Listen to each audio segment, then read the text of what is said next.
But I think that's the sort of the deep confusion, right? Is what Lost Cause is talking about, right? Trying to bring up the stuff from this corner into an environment, right? And that to me, it's sort of like, what am I to do with Vervaeke's work, right? Because a lot of people used to come onto the server and they'd say, you know what? Everybody needs to listen to Awakening from Meaning Crisis, and that will solve their problems. And Manuel and I would go, yeah, no, that's not going to help you at all, almost certainly, because what he's doing is a science of meaning, and he's giving you a bunch of tools and a framework, and you don't know how to use them. Explicitly, I don't think I'm saying anything John would disagree with. He doesn't have the ecology of practices in his schema yet, right? I mean, he may now, but he hasn't published it yet, right? He doesn't have a specific, and he doesn't want to give people a specific thing to do, right? He's trying very much to make it leaderless and distributed, right? Which is garbage and nonsense. If you're in computers, distributed stuff, there are limitations to it, right? And it doesn't work the way they claim it does. Because you've been doing it long enough in computers that we just see what happens with crypto and things like that, right? And so you have to be careful which pieces you bring in and why and where you bring them.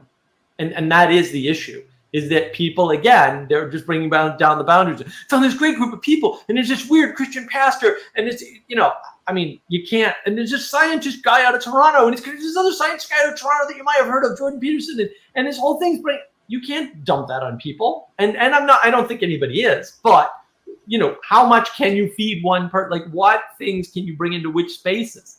We don't have a good sense for that. Yeah, and it's a matter of some spaces are full, and you really can't add much, right?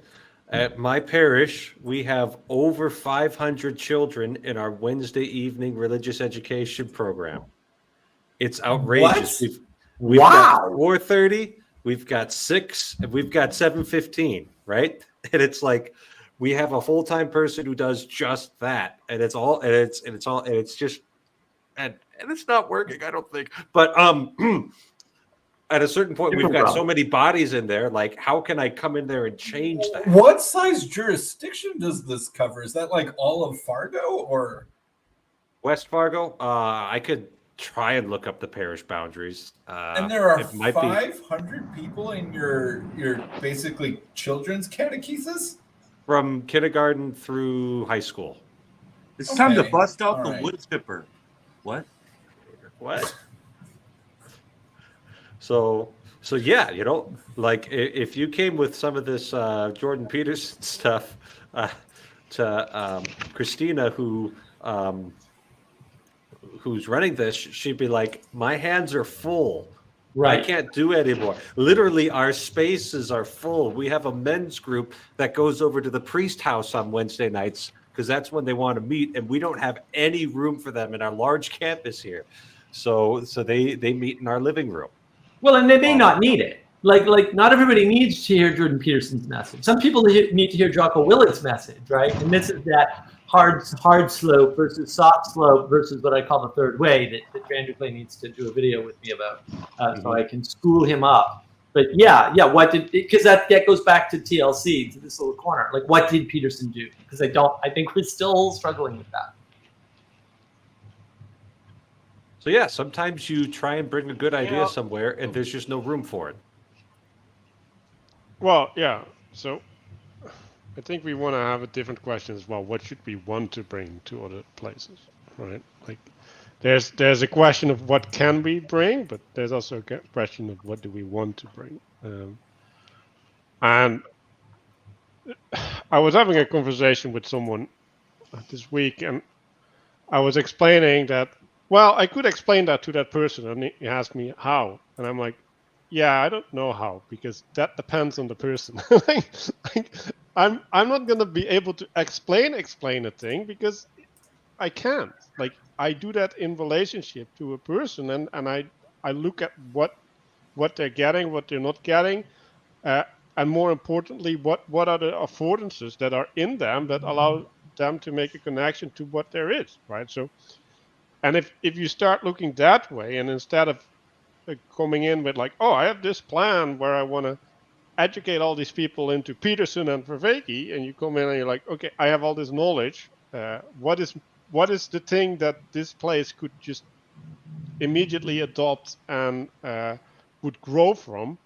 That is way more healthy to relate in that way.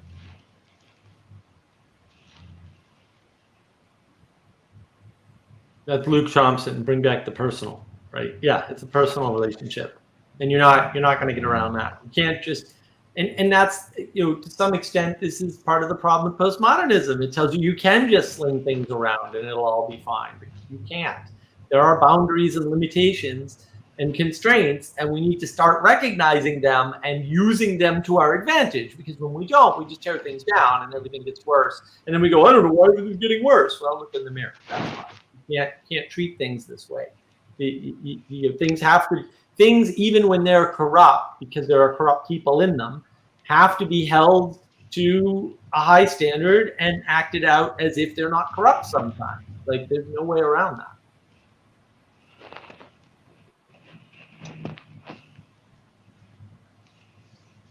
Can you guys hear me okay? Yep. Yeah. I'm guessing not. But he can't hear us, obviously. He can't hear us. He doesn't love us anymore. So I think there's an element of group thinking, right? Where, because you've seen the left especially change position on a bunch of things, right? Like, so for example, Big Pharma was the most horrible thing in the world, and then there was COVID vaccines, and then they just totally flipped. And they started defending unethical practices, right? And there's a way where you're adopting a solution, and then you're stuck within defending the solution as opposed to being critical, because, like, in essence, you adopted the end justifies the means, right? And it's hard to see when you fall into that trap. Right, because sometimes, right, like, you need to stand on principle, and sometimes you shouldn't, because there's something higher that needs to be protected, right, or the transgression isn't as bad as you deem it to be. Hey Sam, what is your experience? What's your experience with taking some of these ideas into your daily life? Simplify it. I don't know. What ideas are you talking about? This corner's ideas. I'm running for my local school board. I'll get back to you. I think it'll be interesting running for my local school board. And at this point, honestly, it's actually probably a foregone conclusion that I'll win, because right now there are 4 candidates running for 4 spots, which has a pretty high probability of success for the 4 people. And so I think that it'll be interesting for me, because that will require merging my internet and personal personas in ways that I often avoid, right?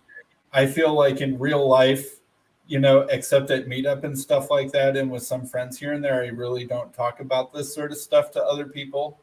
There are a handful of friends who even know that I have, online Sam transfigured person.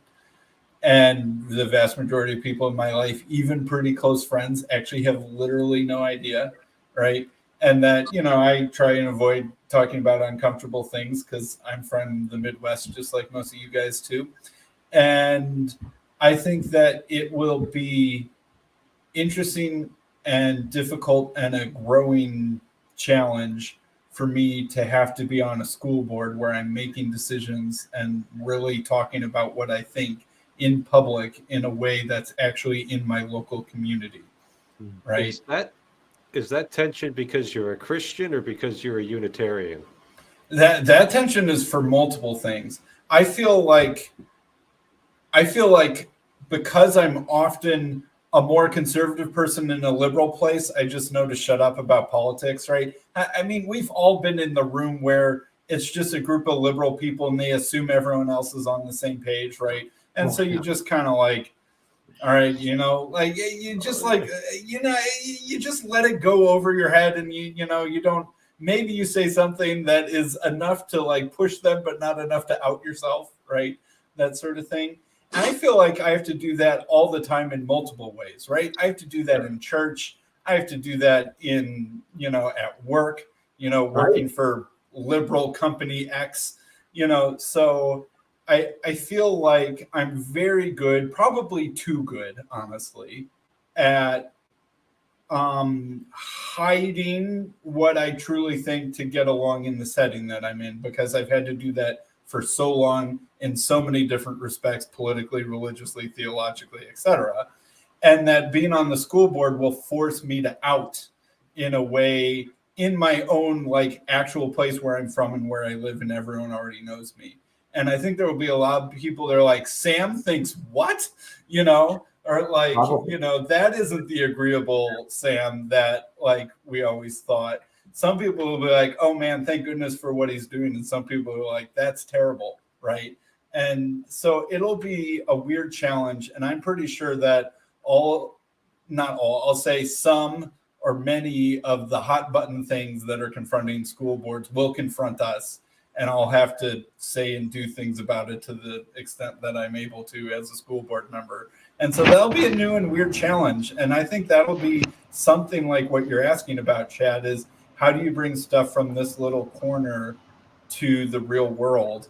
And I think that'll be sort of having to take this online private thing that's been growing that you guys all know about, but like to you guys it isn't private. And to whoever 20-something people listening, it isn't private because you guys know me as this Sam. But there are lots of people who know Sam who do not know me as this Sam. Of course. And that'll be weird. That's normal. I mean, that's the way everybody's life always runs and always ran. And it's the aberration that we can be our authentic selves everywhere all the time to simplify our way of being in the world and not do the hard work of having conflict. And that, again, that goes back to my intimacy crisis conversation with Catherine and the one with Andrea with the bangs on her channel, right? Like, we don't know how to do that anymore. We don't want to hide parts of ourselves, but we should. Like, you can't just, you can't, and that's what the Pride Parade shows us, right? Like, oh, you can just be the freak that you want to be all the time, out and open, down the streets, in a parade for everybody to see. And people are exposed to it because you're out in the public street. And it's like, but that's an inappropriate crossing of boundaries. Like, no, you're supposed to hide your bizarre sexual proclivities and whatever they may be in the bedroom. Like, you're actually supposed to, like, that's a healthy way to do it. And so what, for me, this little corner is about tools, not about taking things out of it at all. Like, for me, it's like, all right, well, when I go on Clubhouse and I talk to these freaking computer nerds, who know a lot about computers, are very smart, and I try to get them to stop conflating, actual philosophy with the categorization science, computer science garbage that they're doing. Like, how do I do that? What tools do I use from this little corner? And occasionally I bring up things like, oh, John Vervaeke's out there. And recently that worked. Somebody finally discovered him and understood, oh, wow, he does talk about this stuff. We should have listened to you all along a year ago, right? But how I do that is not by dumping the whole thing on them, and it's not by bringing up any of these issues necessarily. I say, oh, John Vervaeke talks about ontology, and he has a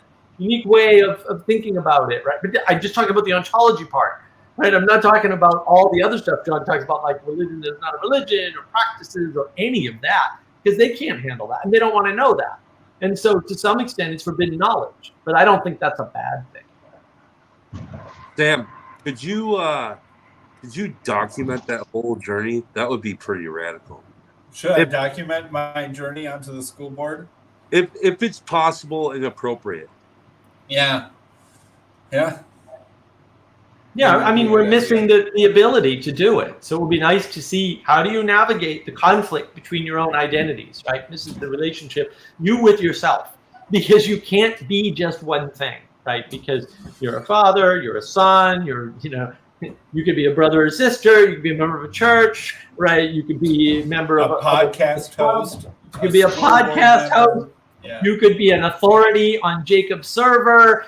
Right? There's all these identities, and how we manage those conflicts and there are conflicts. They're not going away. They're things we have to find a way to manage and accept our mistakes when we screw up, because inevitably we're going to screw up. We're just not that good, right? We screw up all the time. It's a good thing we have original sin. Otherwise, we should be sadder. But we can be happy now. Hey guys, I gotta clean my house. I love you. Thank you. All right. Once you're done cleaning your house, then you clean your neighborhood, right? I'm trying to move from clean. I went from clean room to clean house, and now I'm going to clean neighborhood, right? And we'll see how that step goes. It's a very different step. Yeah. Yeah. So yeah, I'm on that out too. Have a good day, everyone. Peace. Bye. Yeah. So I think the value of what we can work on is mostly in how do we frame our objections in real life, right? And how do we make that into something generative, right? Because there's a lot of ways where you can say, well, I have conservative position, and then you get like fired, right? But there's ways in which you can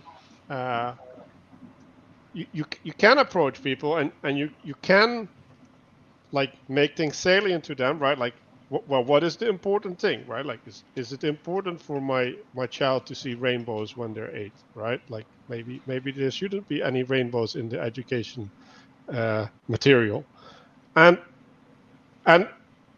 saying that in a way where it's like, well, what do you want for your child, right? Instead of whether what is in there is actually good or not, because like sometimes you don't need the judgment on the actual material. You just need a judgment before that, where it's like, what is the role of the school? Like, is this in line with the role of the school or not, independent of the content?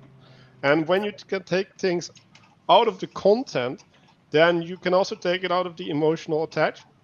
Right. So there's many ways in which you can reframe, and this is one of the things that I think this little corner should focus on more, because like this is my criticism for Paul. Like you want to focus on things that are relevant. Like you have to choose what is relevant and how it's relevant, and then you can work on it. Like if you never pick something and you never hold on to it and you never put it somewhere, right? Like where you can just leave it and move on, then you just have this path behind you that you cleared, but you don't know, you don't have the vision of the whole field, right? Like you don't know where things fit in relationship to each other, and there's no way of grabbing, oh, I have achieved this in the past and therefore.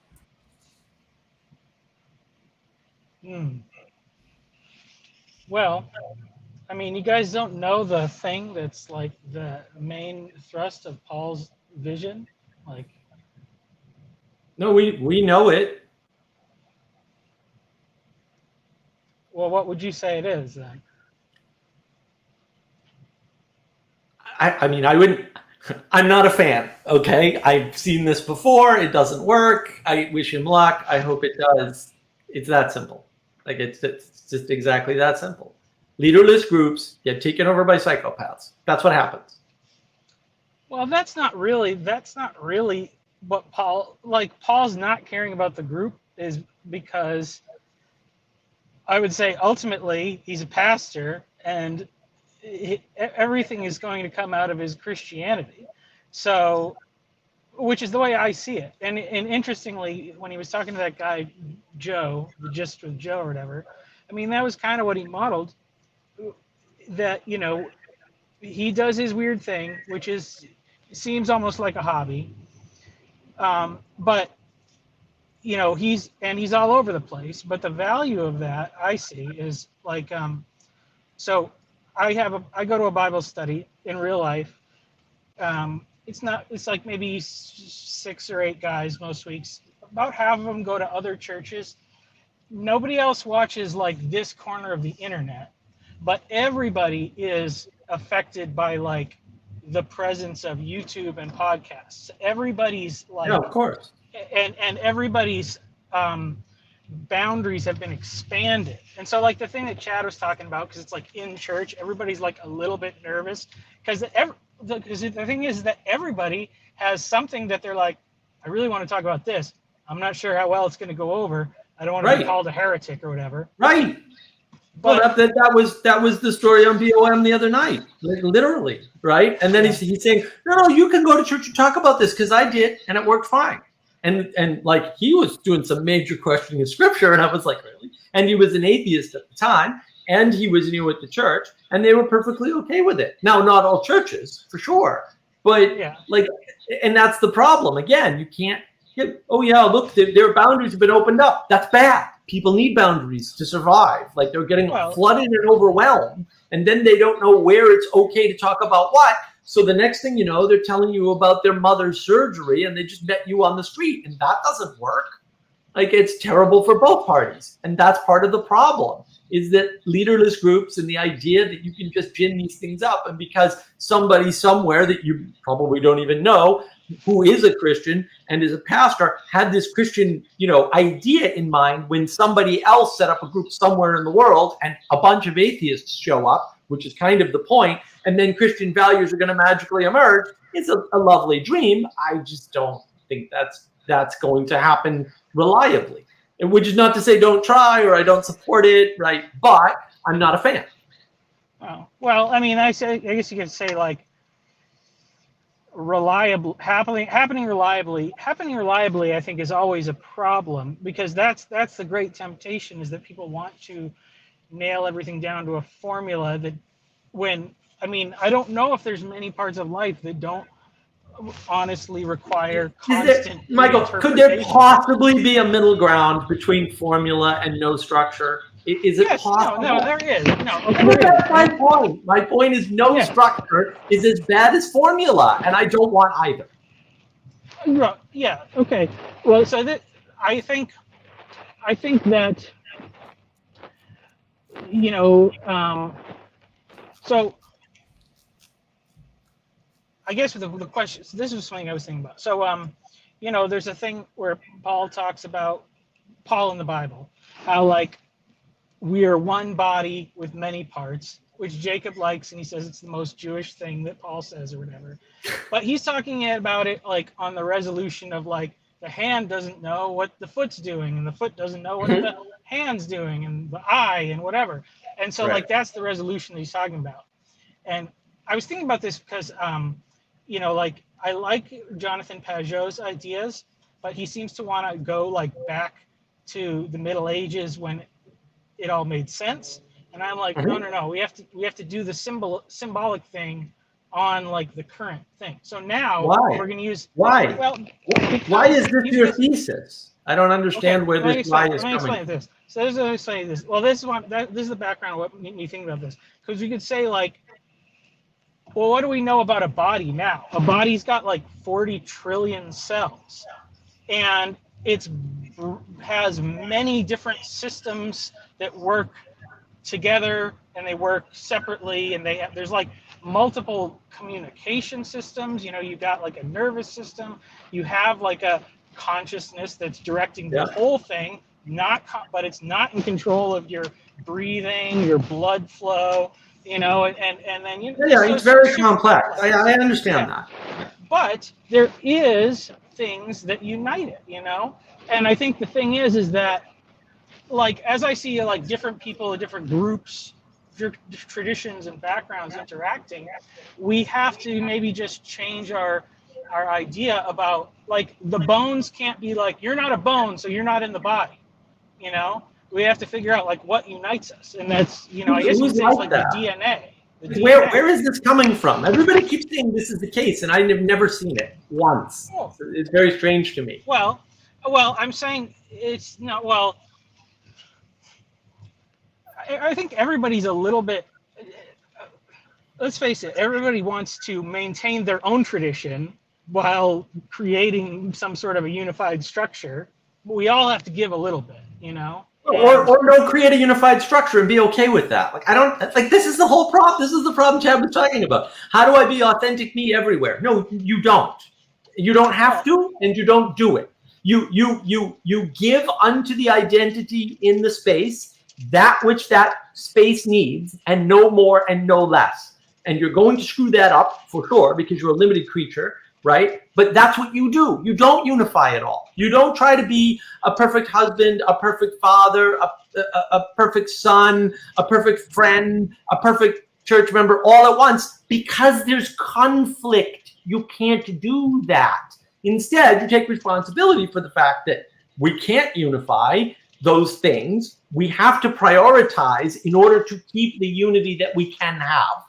And then the problem doesn't appear. So in other words, if you don't create the problem doesn't happen. I like that because it requires much less energy than creating the problem and trying to solve it. And if you create the problem that we all need to be unified, and we all need to be our authentic selves, and we all need no boundaries, you're just creating problems that don't have to exist, that you cannot fix. Well, I guess this just comes down to the thing of where is the leadership of the parts and at what level, you know, like, because are the organs like united and functioning correctly as organs? I don't, but again, you can cut it down that way, but that analogy fails. So I know, don't use failed analogies that can't work. You know, we know what good structures look like. We've had them for thousands of years, actually, right? And I don't know why we can't use the structures that work for thousands of years. I have no idea. Like, where is this assumption coming from? This is like John Vervaeke and the "we can't live in a two worlds" mythology. Says who? It worked this whole time. Like, why was it? Why? Where's the proof that suddenly these things don't work anymore? Where is this evidence? I've never seen this evidence. Everybody says it, but they can't bring the goods. So I'm skeptical that it's true. Well, but the problem is that there's so many traditional. So, I mean, it is fine to whatever scale you want. If you want to go live as the Amish, you have the amount of people that will want to do that, and they can do it perfectly well by being as committed to being the Amish as they want to be. But then you also need that community has to figure out how to deal with the rest of the world, or some broader amount of the world. Like, so like, because there is probably 100 different solutions for leadership and structure that have worked in the past, which is fine. And they're probably all totally fine to just pick one for some projects or whatever, but we can't. I mean, if we all have a different favorite one, we won't agree, so that's a problem. But I'm a little unclear, Michael, onto what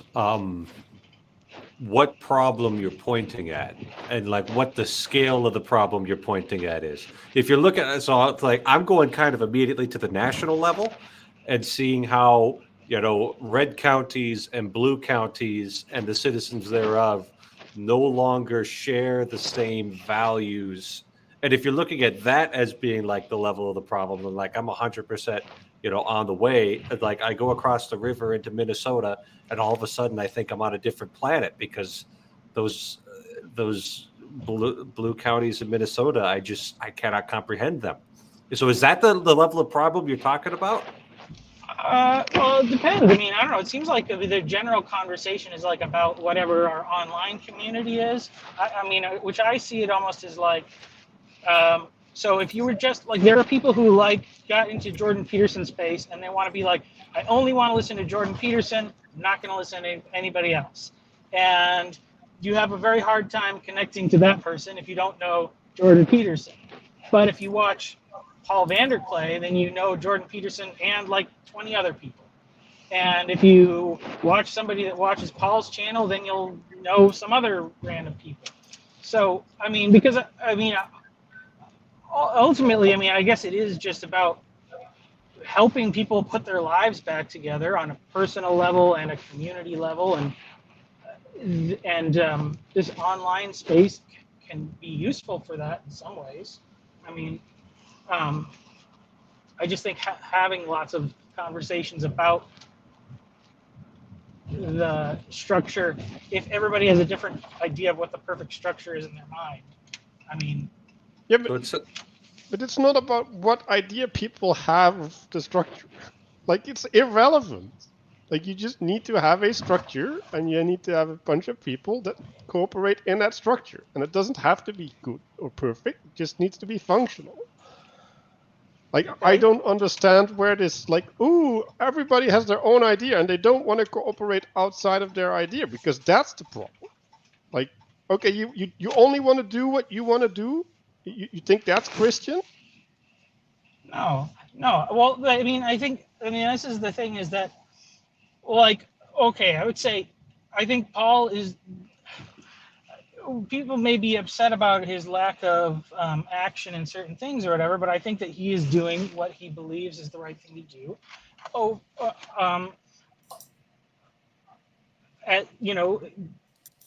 He's trying to follow God, and I think that he probably he told me he often has no idea what he's doing. Like, yeah, but I mean, he's like, don't sharing... assume rationality behind what people do. Like, what Paul is doing is he's watching a bunch of videos on the internet, right? Yeah. And then he's like, oh yeah, like, oh, that reminds me of this, and that reminds me of this, and maybe I should read this as well. And then he puts it together, which is amazing, right? Like, I love him for that. But, like, that's not building a thing, right? Like, that's just getting your thoughts in line, which is really, really important. And, like, I think he found a good way to do that for himself. But there's an end to that, right? Like, you need to, like, it's not a good. Like, getting your thoughts in a line is not a good. Like, the good needs to come from having the thoughts manifest something else, right? Yeah, exactly. I mean, that's the problem too, is that, Paul said, I watched Jordan Peterson, I saw, roughly speaking, miracle, right? I'm going to put words in Paul's mouth. He'll forgive me. He has to. He has no choice. And then I said, look, there's a gap here. And he used this term. There's a gap, and he wanted to fill that gap, right? And then in the same video, by the way, he admits that he doesn't want to lead. And it's like, okay, but you saw the gap of leadership, which you said you saw, and I agree, it's there. Everybody agrees it's there, right? But you don't want to fill it, which is fine. But you do want to fill the gap. But it's the gap of leadership. Like, there's a conflict there, right? There's a contradiction there. And I think, I was having this, and this is what's so funny. So on Clubhouse right now, same discussions are going on and have been for a while around leadership and authority and what do we do about this and how do we build community. This is all the same conversation. This conversation that we're having around this, that Jacob sort of really sparked off, although it was around before that, is the same conversation that a bunch of other people all over the place are having in totally different language, using, totally different framing, right? But the bottom line is the leader has to take responsibility for the losses, right? Leaders don't just take responsibility for the successes. They also take responsibility for the losses and for the fact that when you make a decision as a leader, some people are disadvantaged by that decision. It is inevitable because there are always conflicts in a group. And then maybe you even pick the wrong ones by some standard, although maybe there isn't a standard that can be applied. This is where the problem comes in. It's hard to judge leaders that way because it's not always clear. Sometimes it is, but I propose those times are rare. So the leadership has to be the voluntary scapegoat. I'm reading from my notes here. Plus, you have to take responsibility for the losses, sacrifices, and the problems, even when you win, even when what you're doing is a success. And that's a sacrifice that you have to make to be a leader, and that's a lot to ask. And honestly, I think that's why people are going, ooh, leadership is bad. Not only because they think they might, turn into a bad person or something. I think that's maybe a legitimate concern, but also because they don't want to take the responsibility required to be a good leader. So Mark, I'm curious what sort of body you think you can build over YouTube and Discord. I don't think you can. Like, our project is not building that body. It's using the body of the medium to the extent that we can. 2.5 years of daily meditation. 2.5 years. Like, what group does something for 2.5 years reliably online? Yeah. Right? Yeah. Online, right? Well, and look, I mean, and then look at the problem. The Catholics are out there, and they have been, and some of the Protestants are out there, and some of the Orthodox are out there, right? And they've got good audiences, and there's nothing wrong with that. But there's a whole set of people they're not catching. Well, why is that? Again, this goes back to what was the appeal of Jordan Peterson. Why, in a field where there's tons of people talking about exactly the same thing, is he the one catching the audience in that particular space at this particular time? And I'm not claiming I have an answer here, although again, Pastor Paul has to have this conversation with you because I do want to get to that third way. So I would not want to take any leadership on an online body because I don't think there's a body there.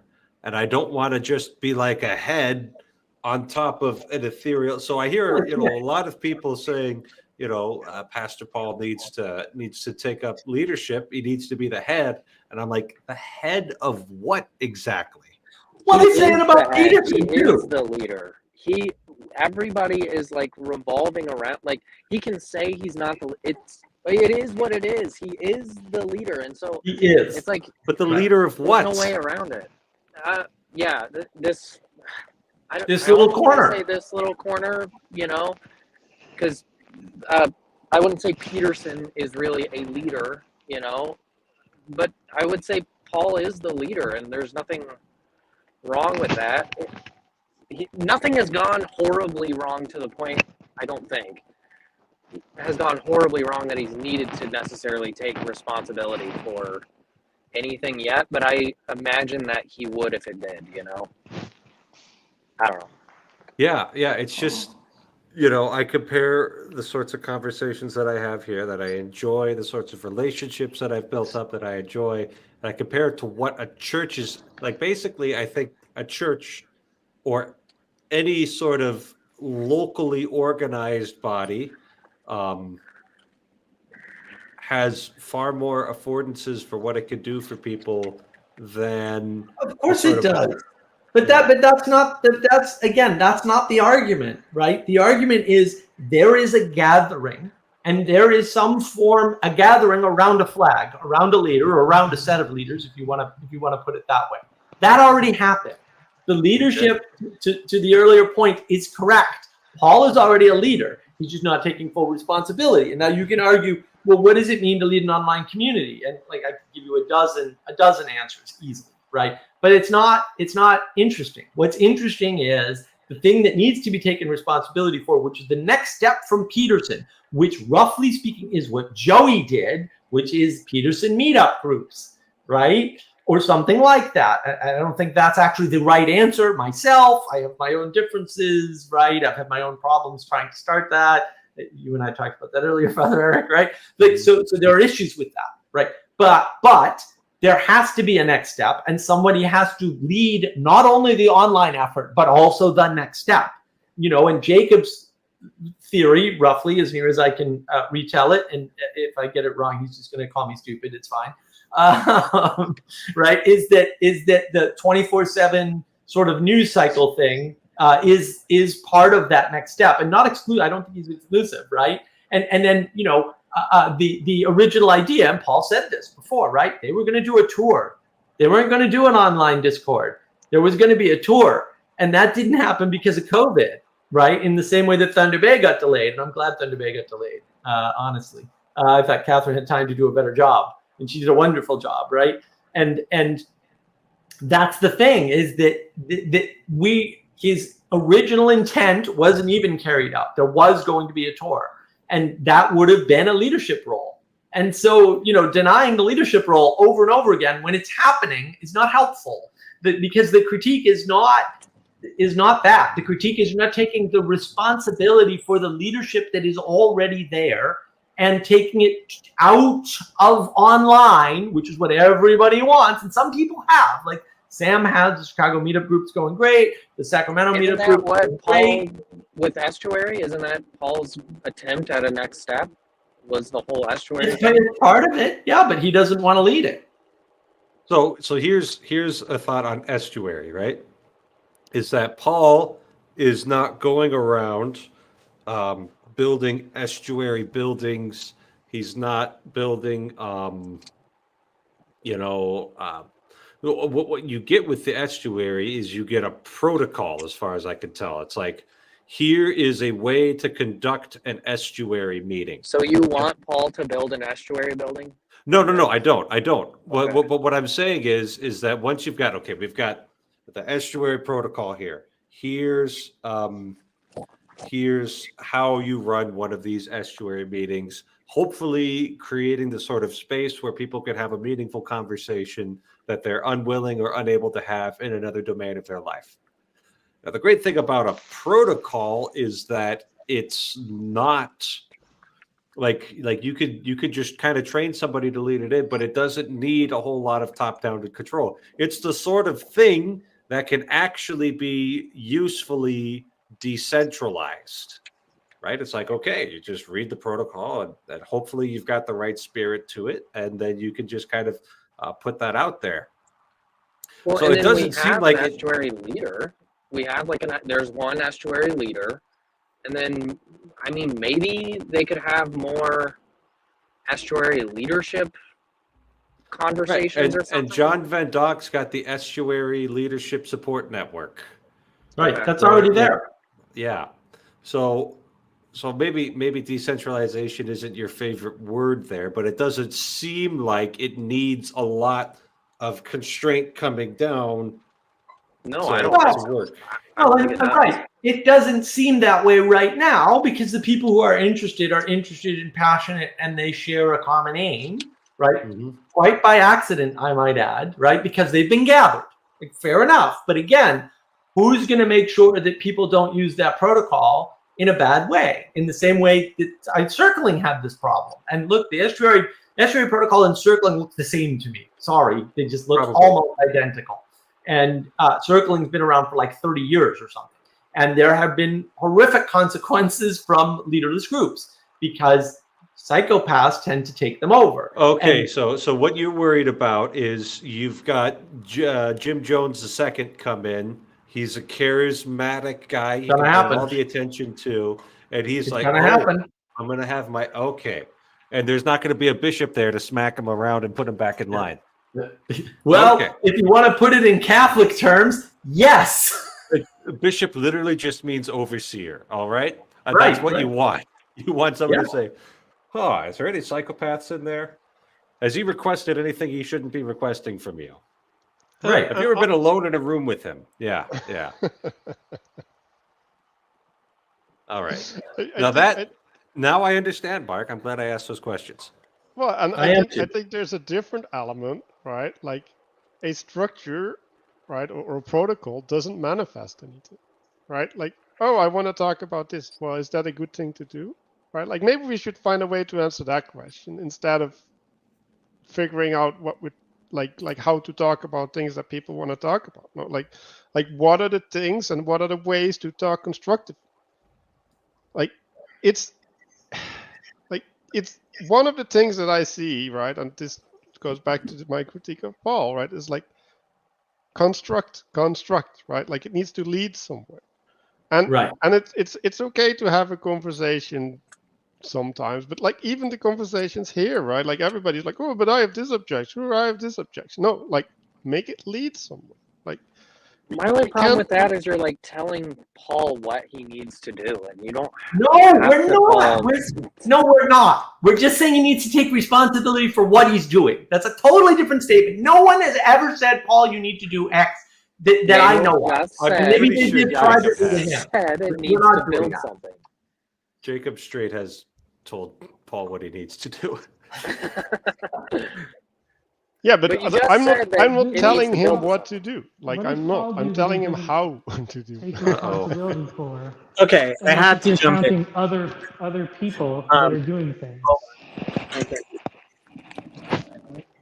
All right, now I've put words in Jacob's mouth, and he's going to come and correct the record, huh? Yes. And just to be clear, I have never told Paul what to do. I have told Paul that he needs to take responsibility. And if he doesn't take responsibility, we need to move on. Because what is going on is that there obviously is a mob here. And there's nothing more dangerous than a leaderless mob. Nothing. And so somebody needs to be designated the leader. And we've gotten to such a pathetic state that people are suggesting I be the leader. And that is ridiculous and impossible. I'm All not. right, I probably spoke out of turn, Jacob. Sorry about that.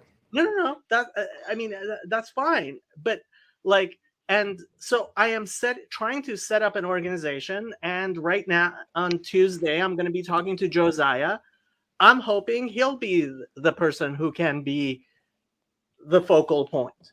But guess what? Josiah is a very young man, and I don't expect him to make decisions. I don't expect him to be the person who I do expect him to make decisions. I don't expect him to have all the knowledge necessary to make the decisions. That's why I'm setting up a board of directors, right? And the board of directors is going to be a group of people who are going to help support this man in trying to lead something. And I have to say, the one thing I get a lot of people saying is, "Oh, well, you're going to try to make him an overseer over us." And it's like, no. I'm not trying to make him an overseer. I'm trying to make him the servant of all. I am trying to make him be the one person that people can communicate to, go to, and say, "Hey, Josiah, I have a problem with how that was done." And Josiah will be able to say, "Okay, I will take that under consideration. Thank you very much. You've been heard. Now go away." So my only pushback, I guess, against that is whoever this Josiah is I don't know who he is. Everybody knows who Paul is. He has I just don't see any way you're gonna force a leader onto people. You can't force a leader. I don't want to force a leader onto anyone. I would never force a leader onto anyone, and that's not the point. In fact, and I keep on making the analogy, the referees that do their job, you will never know their name. If a referee is doing his job, you will never know his name. The same thing generally goes for good judges. The judges whose names you've heard, unless they're on the Supreme Court, which is something different, you've never heard their name. Why? Because they rule precisely how everybody would expect, and they don't become famous. That's what a good referee, someone who gives structure, and that's why we talk about the shadow matriarchy. It is a feminine role. It's a very feminine role, but it's ultimately, when you have an organization this big, and it's a huge organization, where we are going to need someone with some masculine capacity to enforce boundaries. Yeah. I mean, I guess so. More than Paul not taking responsibility, is it more has this come up more because of Joey stepping away as moderator, do you think? That's a small part of it. I think when Joey stepped away, I actually think our community was attacked. Other people think that I'm assigning too much agency to that. They don't think our community was actually attacked. I think we were. But in either case, how the event in Germany took place was not how it should have taken place. And what happened afterwards what is not is not how I would have liked to see things handled. And the problem was when we went to Paul to say, "Hey, Paul, like things have been going wrong." Paul's response was, "Oh, it has nothing to do with me. I'm," and it's like, really? Okay, if it has nothing to do with you, then I guess we're going to need somebody who's, because once again, I can't change Paul. I am not going to try to change Paul. I thought Paul would step up and be responsible when it became obvious that he needed to. I am disappointed in Paul, and I've said that to him many times to his face. But he doesn't want to be a director. He doesn't want to fulfill that role, and that's his choice. He's a Protestant, so I can't go to his bishop and like complain. But when it comes down to it, yes, Paul, we're talking about you. You're welcome to come on. But when it comes down Somehow to it, I'm defending you, Paul. I don't know how it happened. If he's not going to take responsibility for, I refuse to be a part of a mob. Somebody has to be the leader. And if it came down to it, I mean, if supposedly I took the Josiah role, of course it wouldn't work. It would not work because I'm not a representative. I cannot represent this community. Well, I mean, if you think about it, Jacob,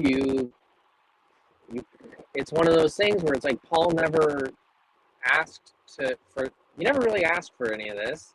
And now you've started your Just Chatting channel, and it kind of has turned into its own orbit, you know? Maybe, I don't know, like you do have a pretty big leadership role in this corner. I do. And frankly, if I wanted it to stay small, so this is, this is a super saturated situation. We have lots of people looking for leadership. That's why Paul, with his little channel, gets thousands of people, is because there's lots and lots of people looking for leadership. And to the point where I feel sorry for anybody who's looking towards me for leadership. Wrong person, but people are looking towards me for leadership, which is why I would like somebody like Josiah. Eamon said no. If Michael Sartori is next on the list, if Josiah doesn't work, but why are you assuming people are looking for leadership? Because they are. They say they are. They're explicit about it. It's not assumed. It's not an assumption. It's just a fact, and anybody who denies it is just lying to themselves. You can look at the text channels on BOM. Like, it's definitely there.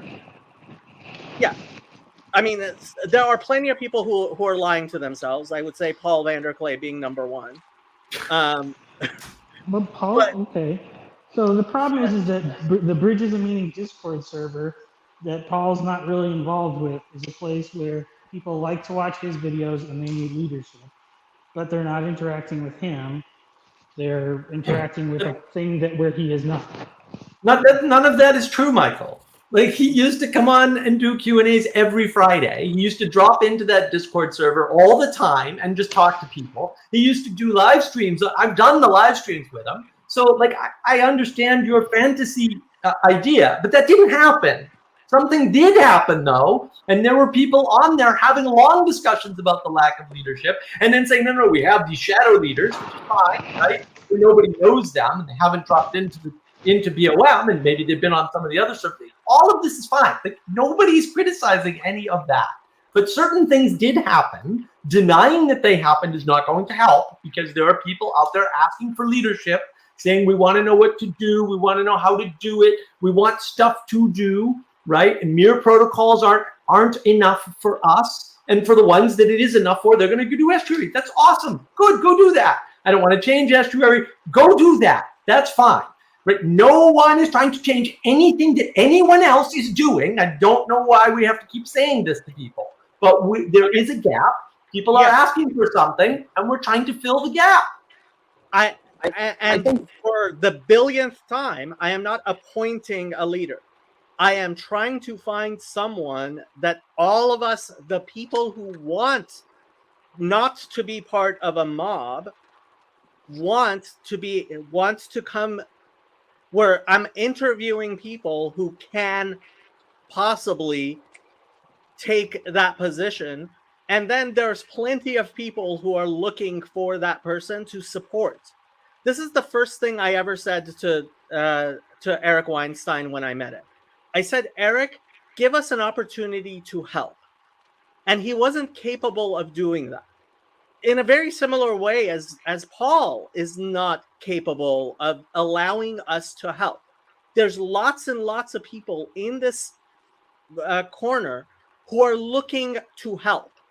And unfortunately, the people who can be leaders aren't willing to do it. Now, if you want me for your leader, God help you, you can contribute to my square, and you can come on my channel, and you can come to my Discord, because I made a vow to myself that I would enable, if people want to help me, I would enable people to help me. And guess what? These Just Chatting streams, they're happening because I am allowing other people to help me. There are lots and lots of people who want to help.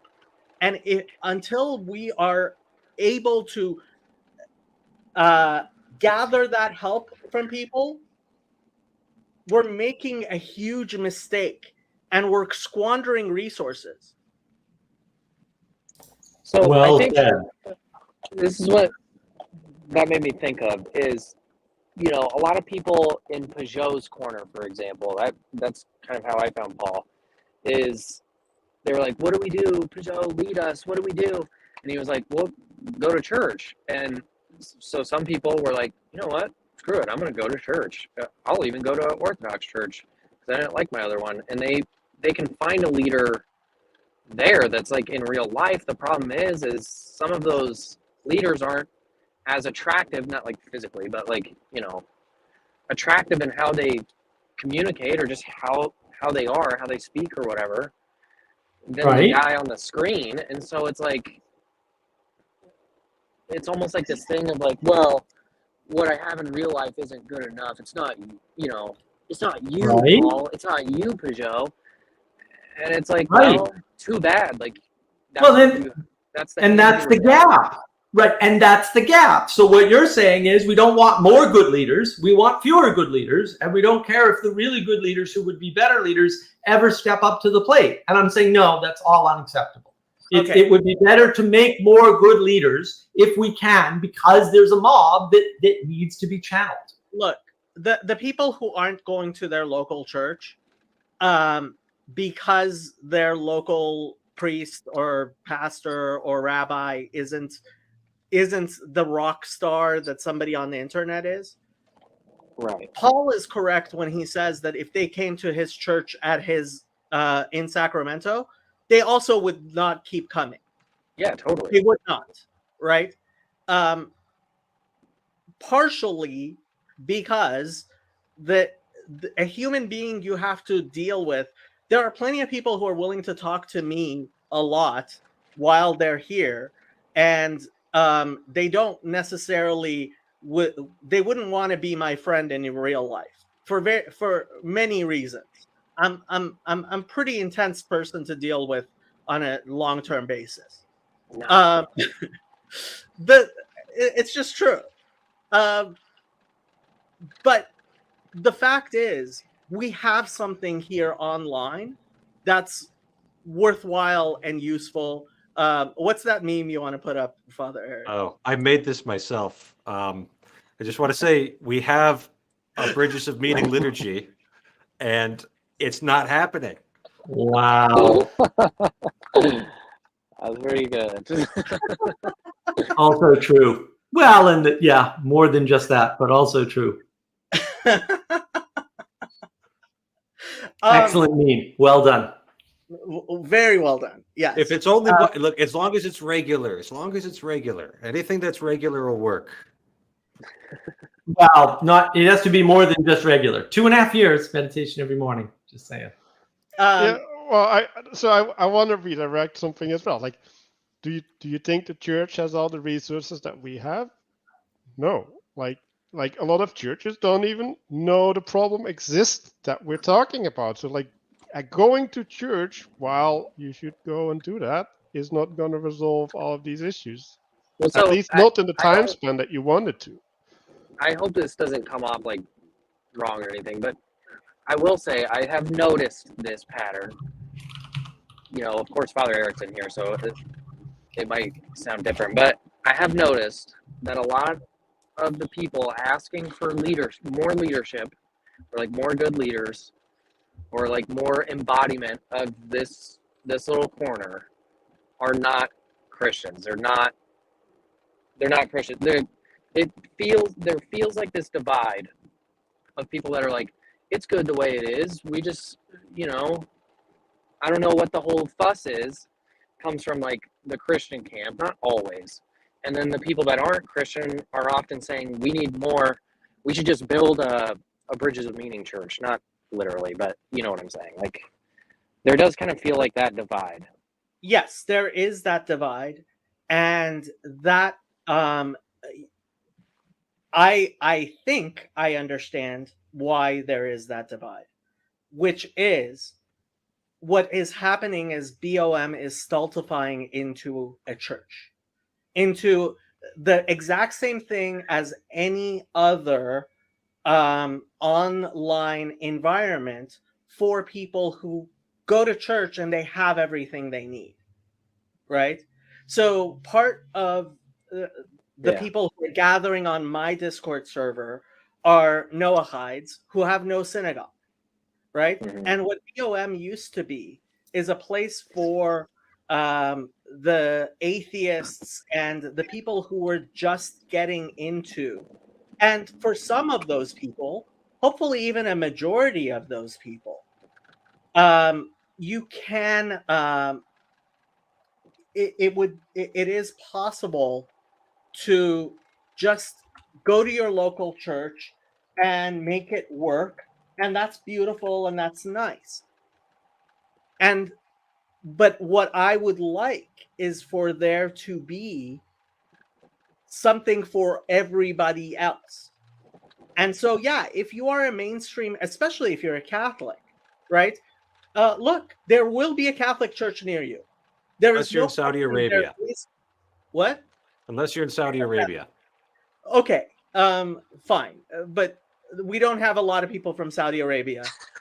There are plenty of Noahides who there is no synagogue within 500 miles of them. And if they were to show up at the synagogue, the rabbi would have no idea what to do with them. That's a completely different situation to be in. And the same is true for a lot of atheists and a lot of the wild Protestants. And so, yeah, if you can fit into, for example, what I told Antonio is, what I told Antonio is, hey, try Islam first. He tried Islam, didn't work. I told him, try a Unitarian Christianity. He tried that. It didn't work. And so now he's the only Noahide within 500 miles of himself. That's a difficult place to be, but online, there are Noahides. And so, yeah, you are absolutely right. The people who are demanding a structure are the people who can't go to their local Catholic church. But guess what? This little corner of the internet was not really built around the people. And there's a reason why we only have one Father Eric, even though I'm trying to recruit other Catholic priests as well. But this little corner and Bridges of Meaning provides a space for the misfits. And I want us to continue to do that. Right. It's filling a need, much like Jordan Peterson filled a need. And again, we don't understand that need fully. That's part of what the distributed cognition of this little corner is. It's trying to work that out. But to deny the need and say you can all just go to church is nonsense. The churches were always there, right? So that can't be true, right? So the question is, how do we get them whatever's in the gap that Paul Van der Kley talked about, right? This isn't a secret. I'm not, he said the word gap, right?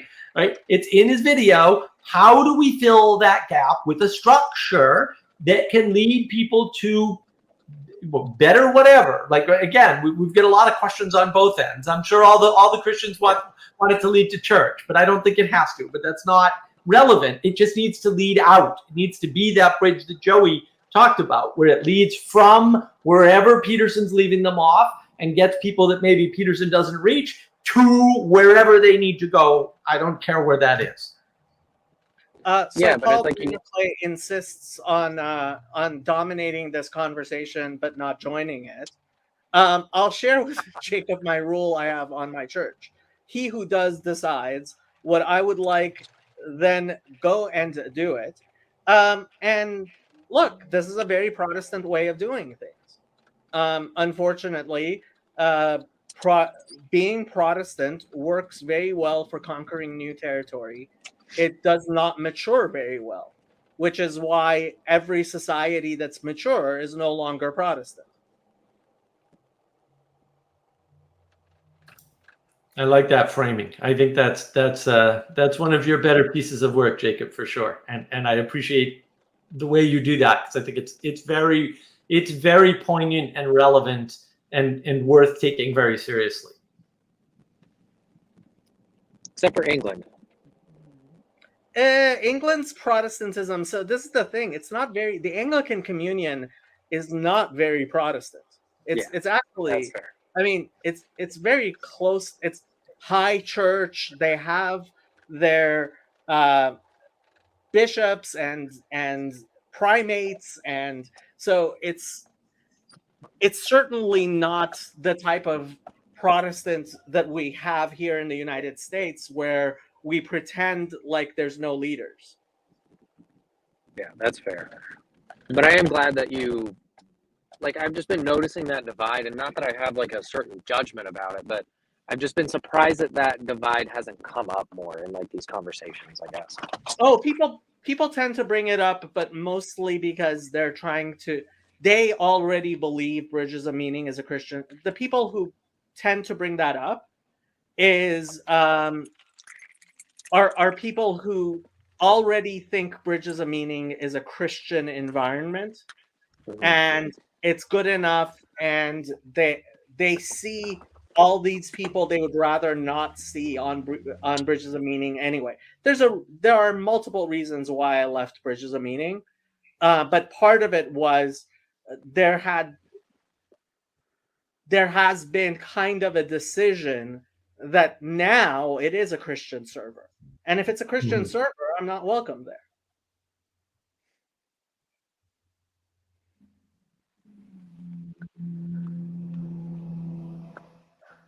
I would say you're welcome, but...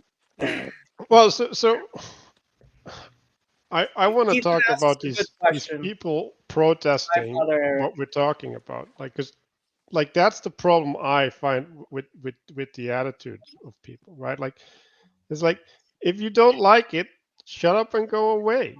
I don't understand why you need to object all the time and complain about what other people are saying if they're not involving you as an individual. I just don't understand it. What is the thing that you're protecting? And then, well, if you are protecting something, maybe you should bear responsibility for it. Ethan asks a very good question. What countries have matured out of Protestantism? I actually think the United States is a good example of it, but I think you see it in Australia. I think you see it, frankly, I mean, in pretty much all the So first of all, Protestantism isn't that old, but generally the emptying out of the main line and the death of Quakers as a real force, that's countries maturing out of Protestantism in general. Yeah. And even the rise of the LDS, I would say, is the United States maturing out of Protestantism. With the LDS, like if you go to the wrong ward, they will tell you to go to your own ward, which is really interesting for a Protestant place, but they do it.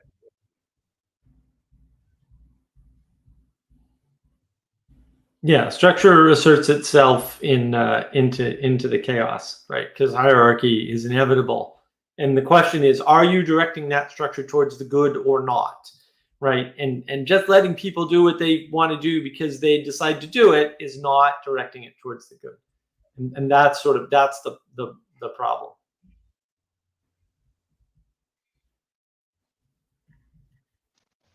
Okay. Yeah, and also, like I think part of leadership is directing attention and resources, right? Like we were talking about having a bunch of people here, right? And there's a lot of potential. We were talking about having a bunch of people here, right? And there's a lot of potential.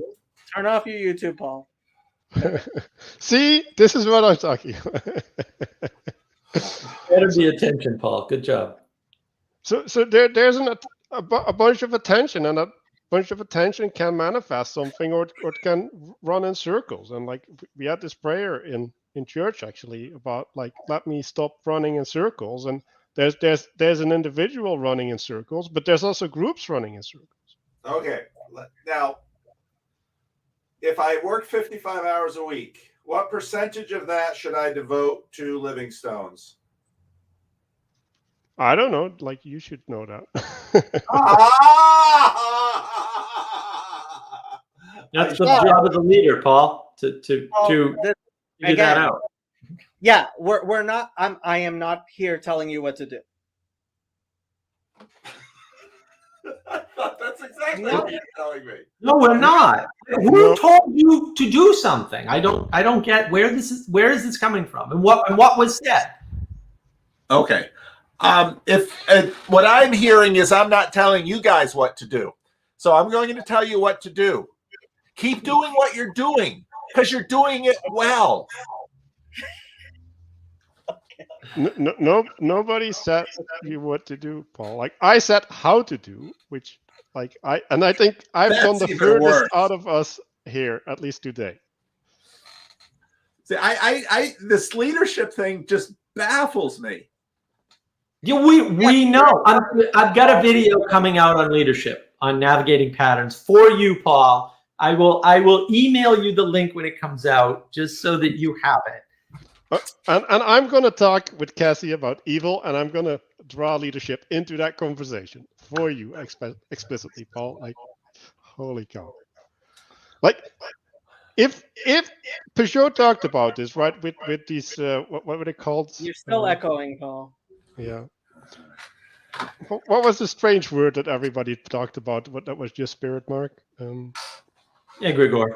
Egregores, yeah. Like egregores are like hatless, whatever, right? Like, and if you have the hatless thing, it's gonna manifest things, right? And then nobody can take responsibility for what it manifests, and then strange things happen. And like, you just don't want that. Like, that's not a good thing in the world, and that's effectively the point that we're making.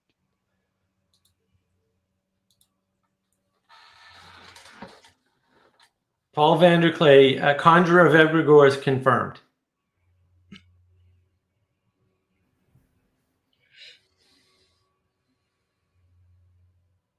I really don't know what to tell you guys. I know. We don't need you to tell us anything, Paul. I don't understand why you're spending so much time talking about this.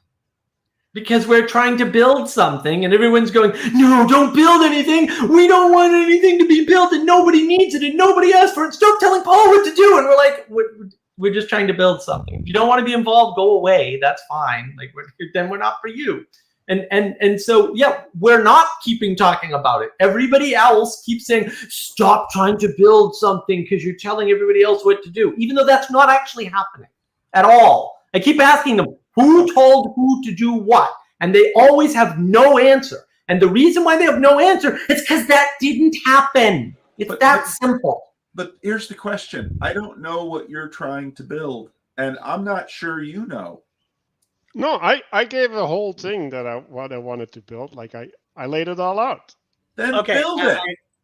Well, I made a server and like I started things and like nobody wants to participate. They're all here, and you know I can pull up a list of church planters that said I planted a church and nobody came. Right. This is the challenge of developing anything. I agree. So I agree, but Dan, I need to take a leadership position, and I don't want to. Manuel.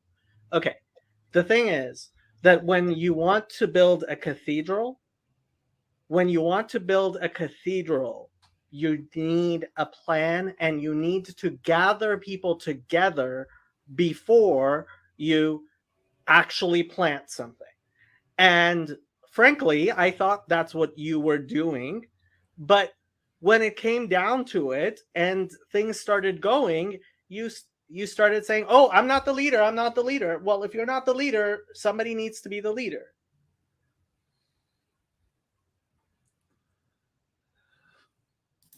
Do you see the valid point about the danger of gathering a mob? Like, I like the way Jacob puts that, because I think that's an interesting framing. Yeah, I would not want to be at the head of a mob. No.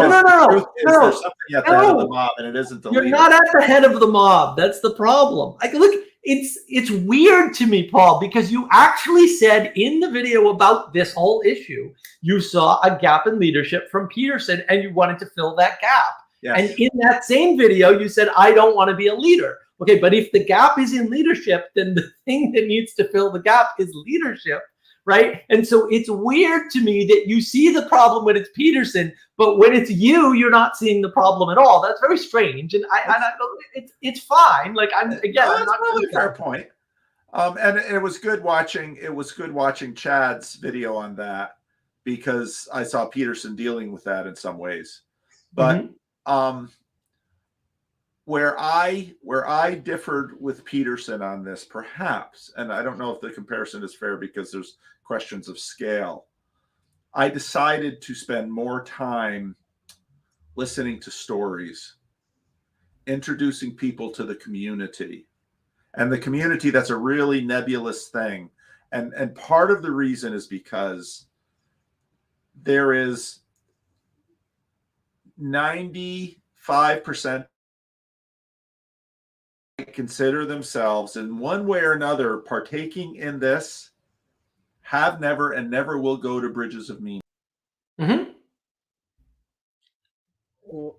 What happened?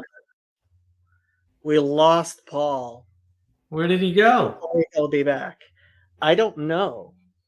Well, and I think that's when we continually sort of cast this as just Bridges of Meaning, it's a problem, because that's kind of the whole point.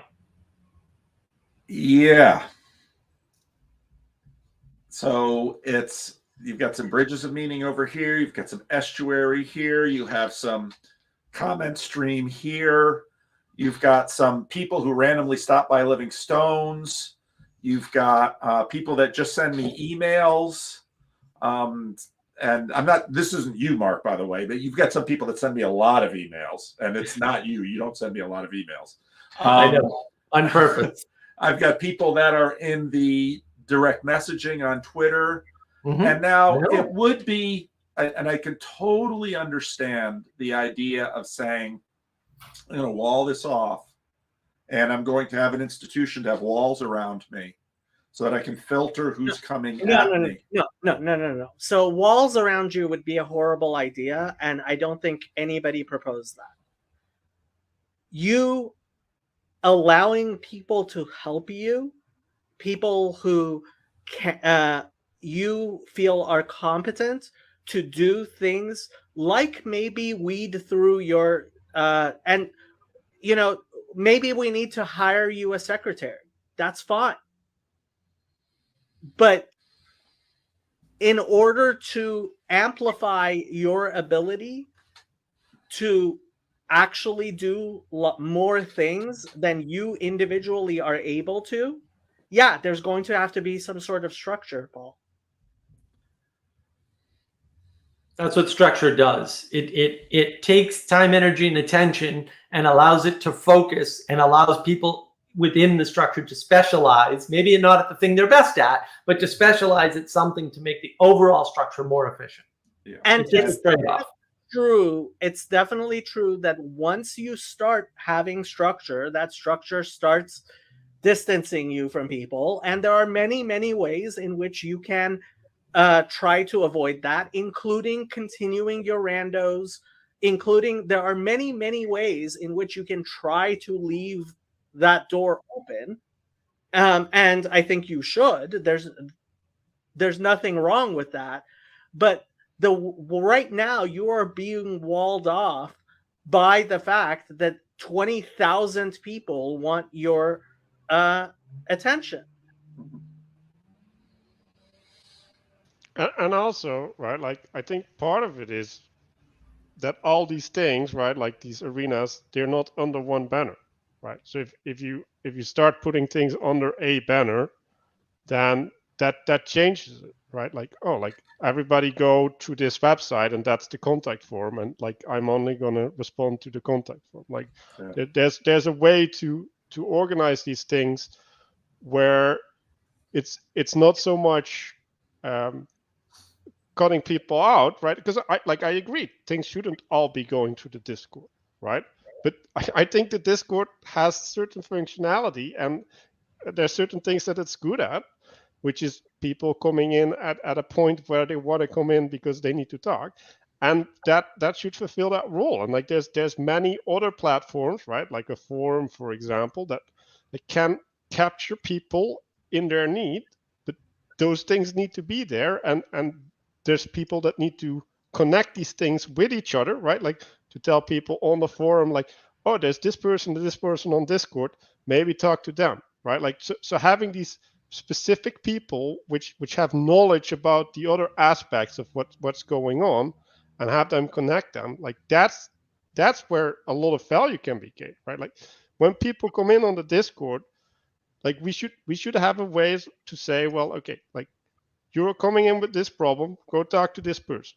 Like that functionality should be there, and like that's the stuff that I want to happen. That I would say, start a Discord and make it happen, or devote yourself to Bridges of Meaning or Awakening from the Meaning Crisis and make it happen. Paul, ultimately, you are the one who is guiding people's attention. And yes, I am trying to make it happen in different ways because you leave me no choice. But don't pretend like you aren't the kingmaker, because you are. Richard, let's hear from Richard. Richard gets a chance to see other aspects of my life. As he noted, he sees more of me on email now than he does on YouTube. Am I the kingmaker?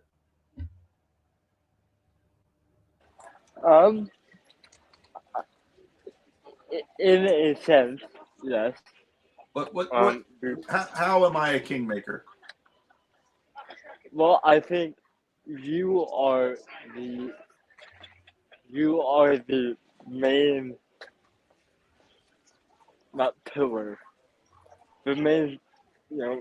I don't want to use vibe because I don't want to bring in the Jesus parable, but in this little corner you have the most viewers.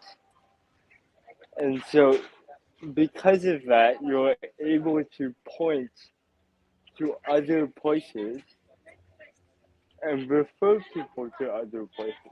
So, Paul, you are the only reason that I have watched Grimm and Jacob and Karen and Sevilla and all of these other people, because you do have a larger audience to delegate. Now, that isn't necessarily kingmaker, but that's simply having more power to delegate attention, I guess.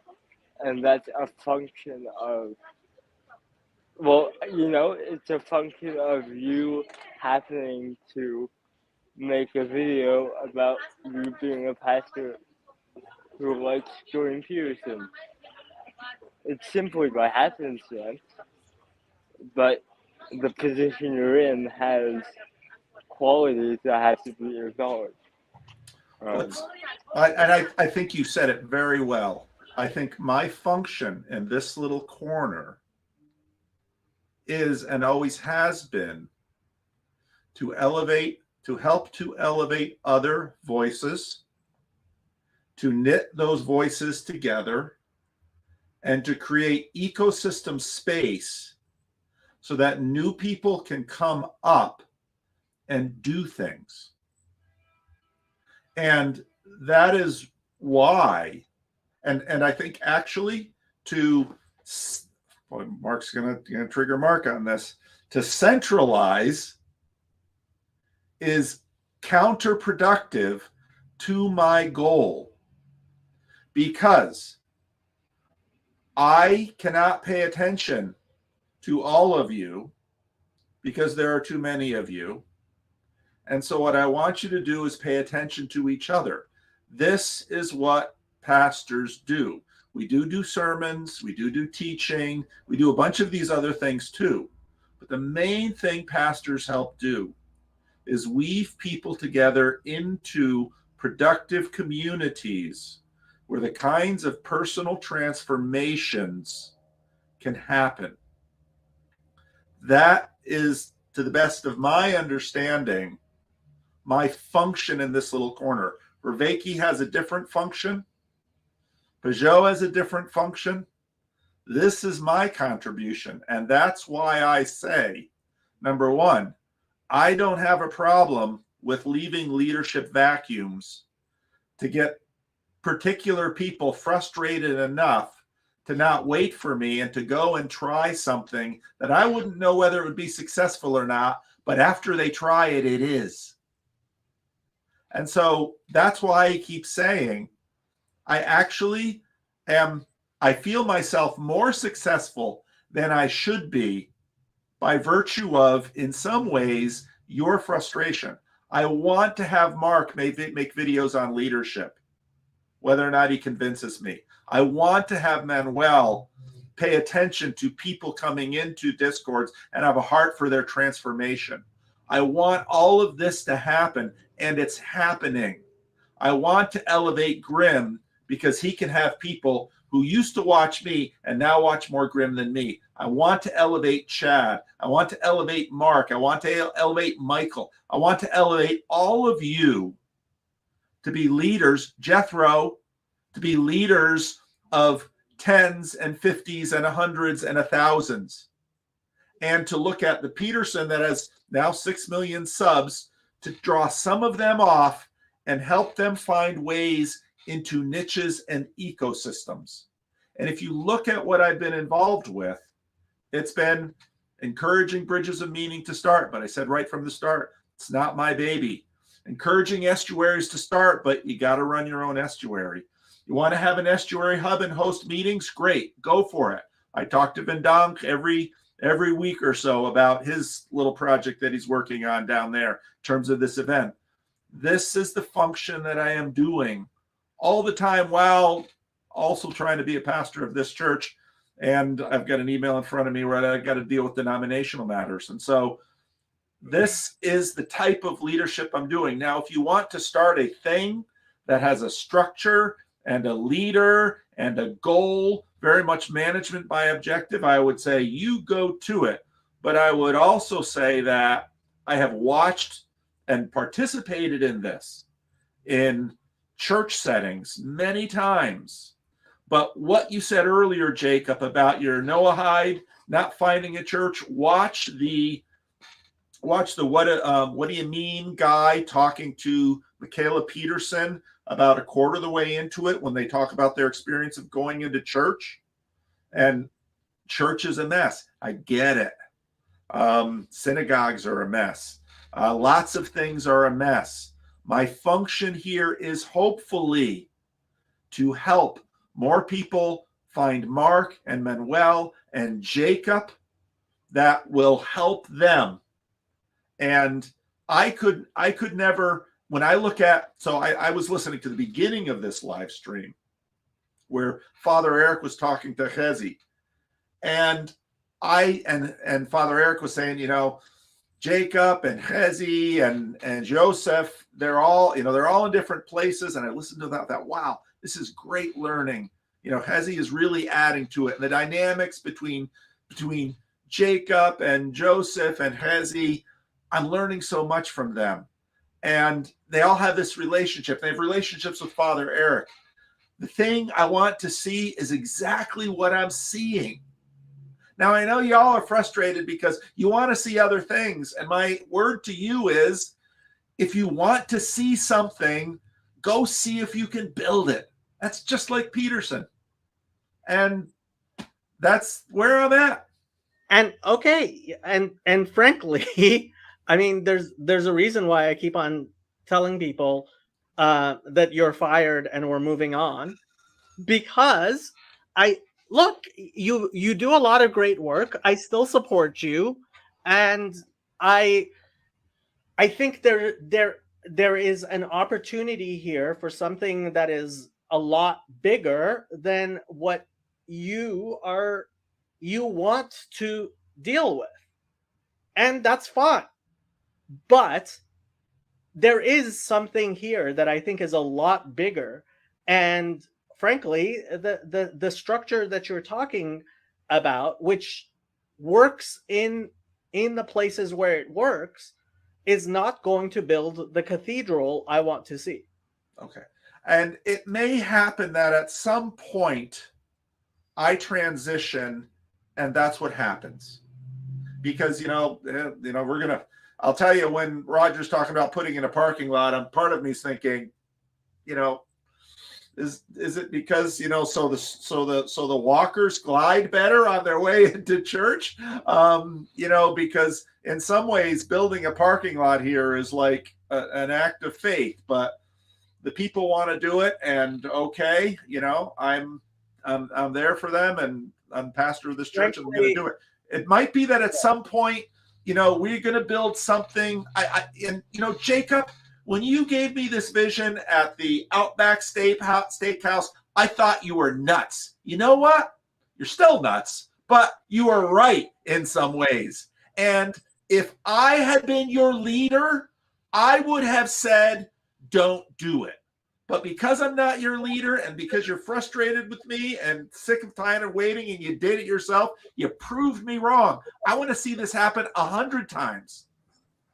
Oh, look who else is here.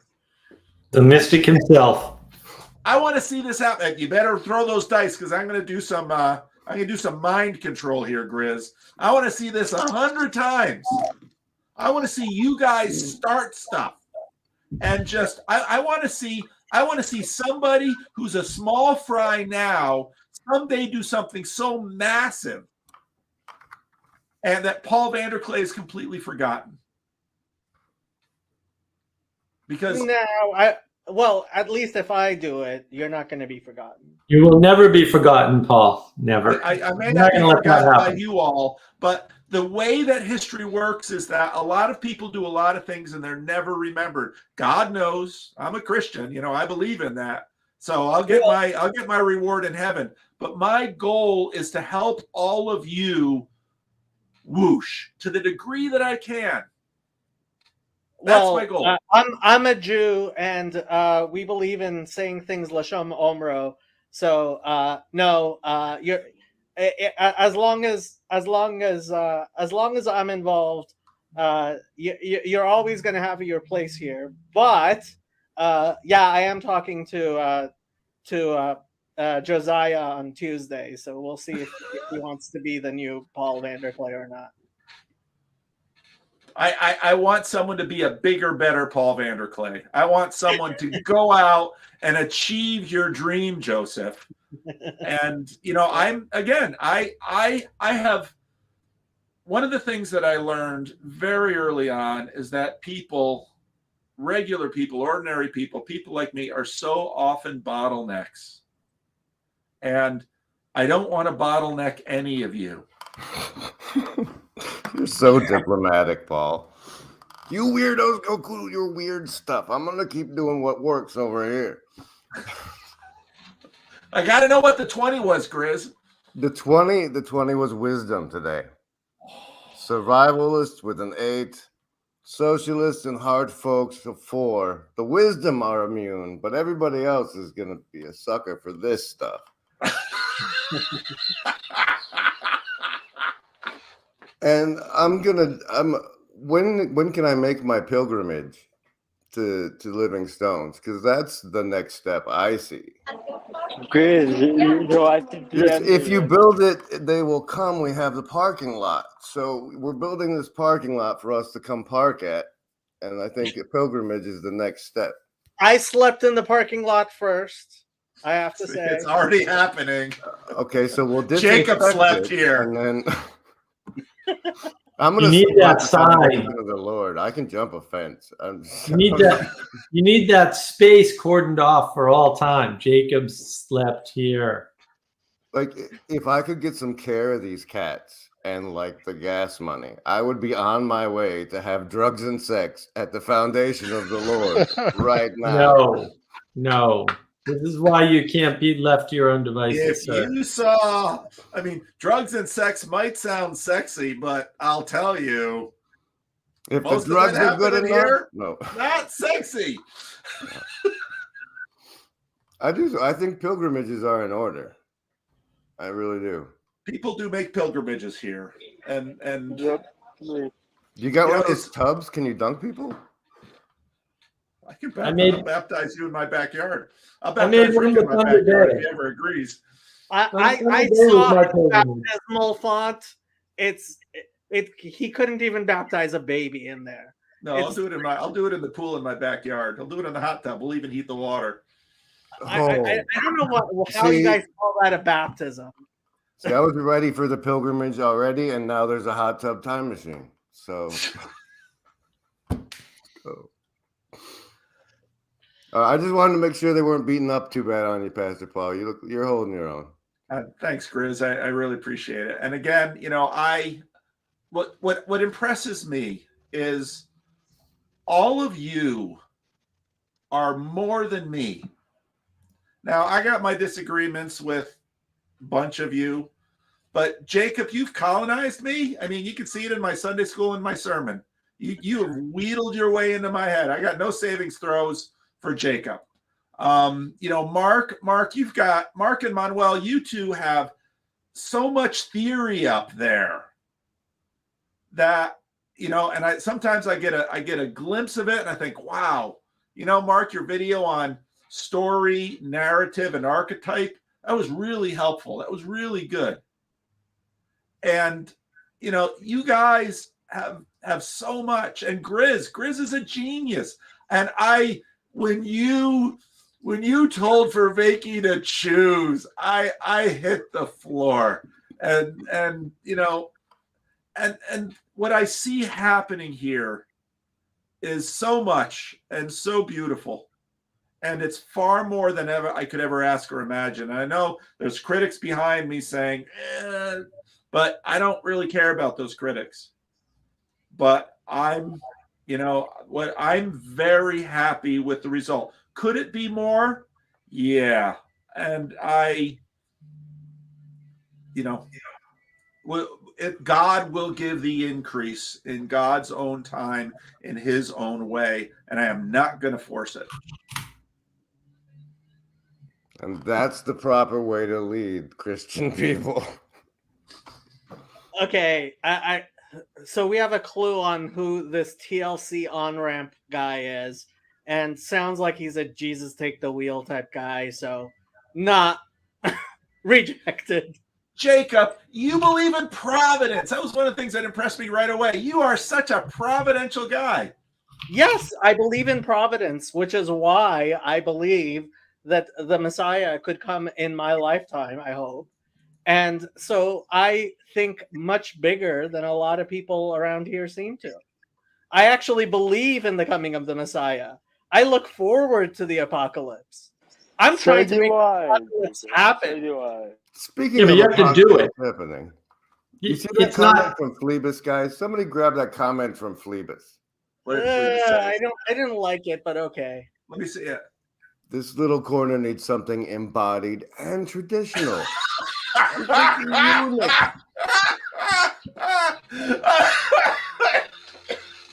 All right. Now, who's first? Aren't they making those now? They are. They are. And they're not embodied, and they're not traditional. They're an invention of Christianity. God have mercy on their souls. Wow. See, this is the beautiful thing about this little corner is we still talk to Jacob. That is the beautiful thing. We all. It's right there. Paul, a lot of people tell me don't talk to Jacob. Some tell me don't talk to Grizz. You know, just about everybody in that little column there, nobody's told me not to talk to Richard because he's a sweetheart. But a bunch of the rest of you. Paul, even my parents like Jacob, so there you go. Your parents liked me? I wasn't sure about that. I thought your father, towards the end of dinner, might... Well, he certainly didn't seem to like my friend so much. No. He likes everybody deep down. I have to go because I have a long email to read from another CRC pastor who really wants to talk to me about the big struggle in the CRC church now. Because you know what? June is coming again. And with June comes Synod. You're going to have to explain to them why penal substitutionary atonement is such a huge problem. We are talking about that, Jacob.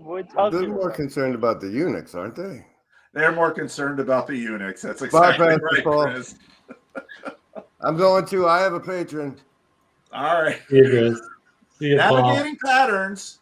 And Michael. You know, Michael said that the other day. His channel's gotten not enough love from me. So go watch Michael's channel. Michael's a great guy, and he's got an awesome beard. You know, if you don't like your beard in white, you can watch it in brown. Wait, he's also complaining about the leadership? No, I'm confused. Like and subscribe, people. Grimm's channel has almost hit 1,000. I'm hoping one day to hit 1,000 too. Oh, you will. I have to say, please consider contributing because this StreamYard is getting kind of expensive. Jacob, I thought you had some sugar daddy that was paying for this. Yeah, me. Oh, and Sam's talk with Nate, that was outstanding. What an awesome conversation. Hope we weren't too hard on you. No, you guys, you know, go ahead, complain about my leadership, complain about my treatment of Michael Servetus.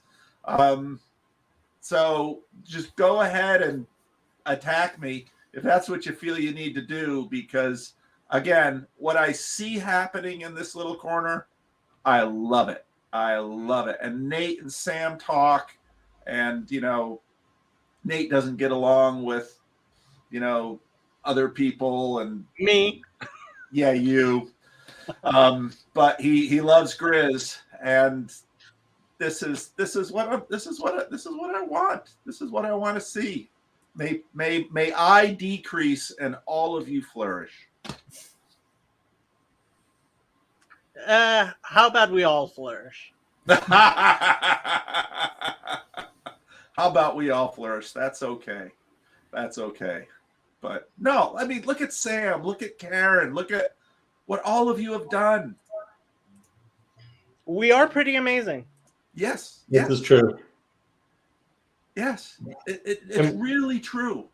And I know we have these dreams of hockey stick YouTube algorithms. It isn't healthy. It's not healthy. What we have going on right now, truth be told, is healthy. Nobody paid attention to Jesus for the first 200 years in a lot of ways. But compared to John the Baptist, he had the right idea. Compared to Paul, you guys still don't pay much attention to Jesus.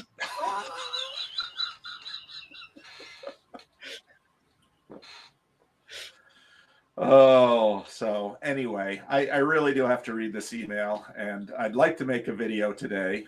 I'd like to do some commentary work on Jordan Peterson's thing. And one day I'd really like to start the TLC Exodus seminar. That would be so much fun. Yeah. You know, that would be really fun. That would be so much fun. So are you going to have as cool of a background behind you, some sort of flowing orby energy thing right behind Paul's, while we all sit around in a circle? All right. Okay. I will say this Paul here. needs a green screen. I've thought about that. That could be fun. Do the green screen and try and have Rick, because Rick would do it. Have him model the Daily Wire thing. And the thing is, we're going to have to name all the chairs. So, of course, we have the Dennis Prager chair. And we're going to have the Hurwitz chair and the Peugeot chair. Can we go jet skiing before we start? I said that. Yeah, I could probably organize that. So I'll say this here. Ben Shapiro, hit me up if you want to see it happen. We'll talk about it, Paul. We'll get you plugged in. Look who's taking leadership now. Yeah, look at that. I tried to get out, and you keep pulling me back in. Oh, I love you guys. You guys are a habit I can't seem to quit. So I got to get out of here. I got work I got to do. It's a mutual habit. All right.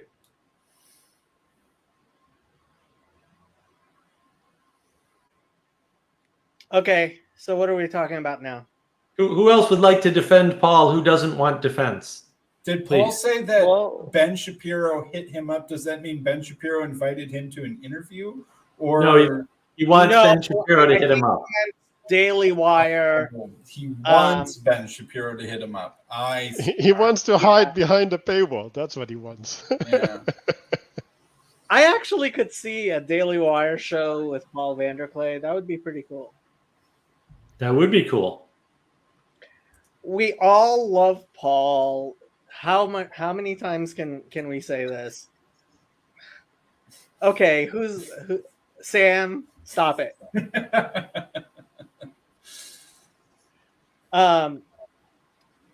Okay, so what are we talking about? By the way, Sam, now that you're a famous politician, how are you going to deal with that at work? Just not say anything. Well, so actually, that's one of the things that I would like to see, right? Like have people record what they learned and how they implement it, because like I think that's actually a value. Apart from all this silly talking about leadership that's not manifesting because nobody wants to participate. Hold on. The leadership, I am working on a leadership structure behind the scenes, which is where you do this stuff. You don't make sausage in front of the customers, and I hope to be making an announcement within the next month or so, which will include a board of directors and a structure and a executive director, and the types of projects we're going to go ahead on, which includes possibly a 24/7 channel and possibly other projects. But this type of stuff takes people, and people have been contacting me, and I've been having discussions with people I had never met before and I didn't even know existed. And there are a lot of resources out there. I think we can build this cathedral, and we just have to get rid of all the Protestants who want to meet in house churches and hate cathedrals. Well, so that was my question, Jacob. If we're building a cathedral, what religion? What religion is it of? So it sounds like we're building a religion. That's a very good question. There's a reason why I am talking to Josiah, who is a CRC pastor, because I think as a CRC pastor and as somebody who he can make people who are comfortable with Protestants be comfortable, while the board of directors is I don't want to make any announcements, but Michael Sartori and quite possibly a few other people, Chezi. I don't want to name names of people who don't necessarily want to be named, but until the time comes. But a representative board so that people feel that this is a structure that they can support. And yeah, it's actually like, yes, we are thinking about this stuff.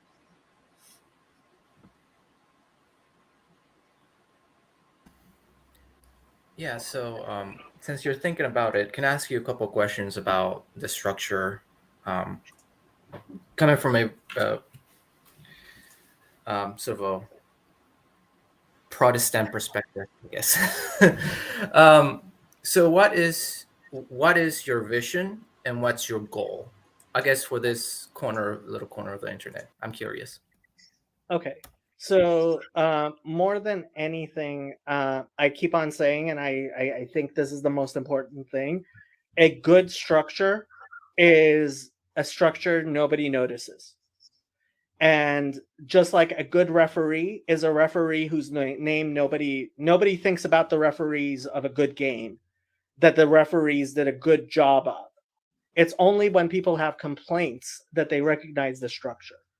And the structure we are looking at right now is a board of directors made up of 6 married couples.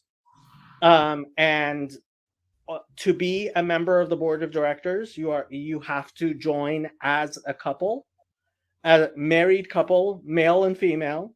And membership is going to be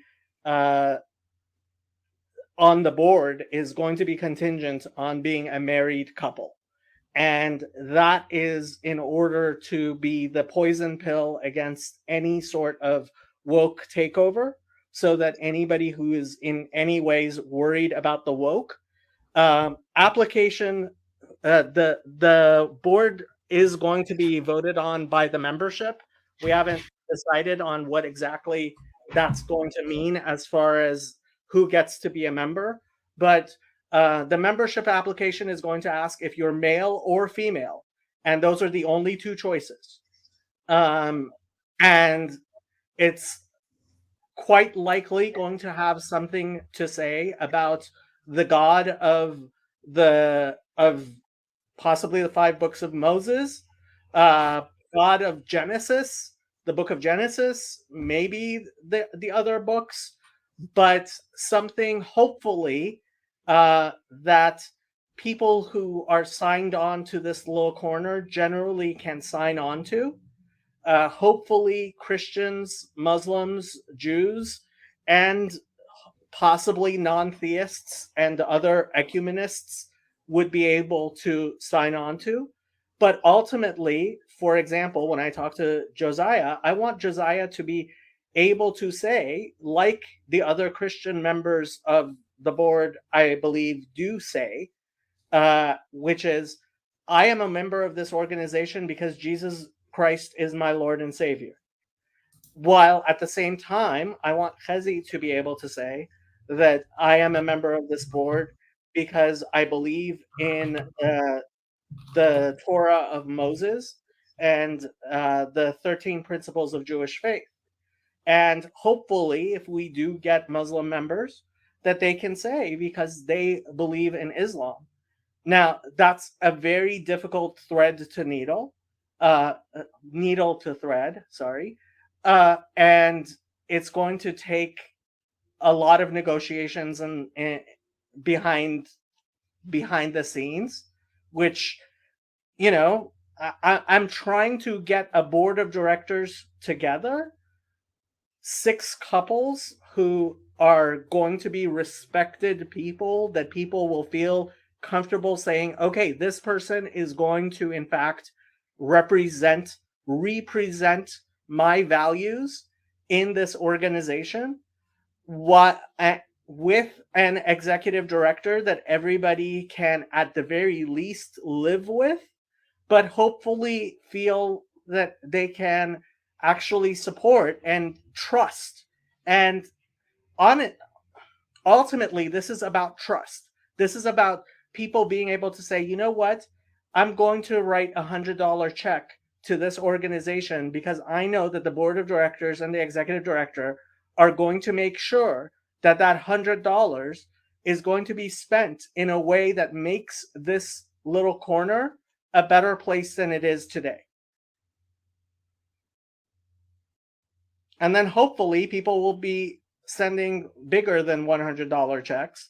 But at the very least, I want people to be able to say, to give $5 a month and say, hey, I'm getting $5 a month out of this this little corner. Let me contribute, and then to be a funnel for people to contribute more and more. So better at doing what? Yes.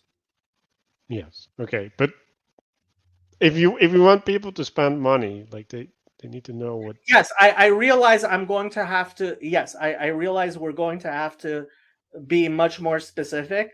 But at this point, right now, I am trying to get 6 couples willing to serve on the board of directors who are also the types of people that others can reasonably trust, and to find an executive director who people can trust. And once I get those 13 people together, hopefully they will be able to agree to something specific enough. But hopefully the structure of 6 couples is strong enough that people, at least in our corner, frankly, it makes me comfortable that we're not going to end up being a woke organization. That's the reason why I thought of the structure, the board of directors, of being 6 couples. And 6 couples, ultimately, people who are married know how to compromise. That's a selection bias that I think is going to help make this be viable.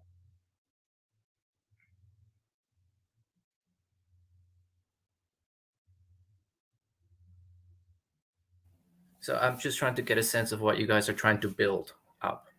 I get idea, an image of a cathedral, and sort of the parts of what it would look like, and the structure of the organization, all that part, and that's wonderful. But I'm more thinking about the actual projects. About the vision, the vision, right. Like the goal. So one of the first projects is quite likely to be the 24-hour 24/7 channel, where it's going to be a channel that's going to be there 24/7. And what the content of it is, you know, it might be mostly just chatting streams, but might include videos from Pajot and Vervaeke, and we might have several channels, in fact. But having a 24-hour, 7-day-a-week place where people can just tune into, oh, I have some time, let me see what's going on in the community at any time. That's one of the things. Michael Sartori has this brilliant idea, which frankly, just the fact that it works so well with Chezi being an architect in Jerusalem, of a trade school that is coupled with a Bible school that people can enroll in and learn a trade while also being formed ethically and as human beings to be leaders. That's something that I think is actually going to hopefully work. There are lots of people who talk about some sort of community. Maybe even if we end up, I don't know, some campground somewhere where we have a place for meetings or pilgrimages, or that's a possibility. Another thing is actually having these conventions and what Paul has been calling estuary hubs, but on a much grander scale than Paul has been thinking. I want I want conventions that are more like an actual convention. I mean, I don't know if you've been to a convention like Comic-Con or anime conventions or anything like that, or work conventions, but I've worked conventions, and I think they would be very healthy for us to have serious conventions. And we, call it consciousness and conscience con. That but there's look, ultimately, once you have the structure, then the board of directors can decide where, and we start having resources flow in, and we have a central location. We have an executive director who right now I'm asking for 10 hours a week. That executive director can, in fact, be kind of a lightning rod for people who have ideas, who have propositions, who have, to talk to that person.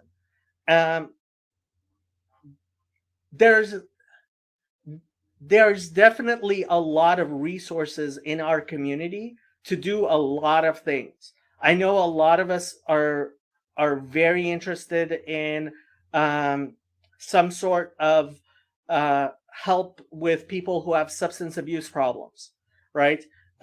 Not as any sort of replacement for Alcoholics Anonymous or anything like that, but as some sort of adjunct.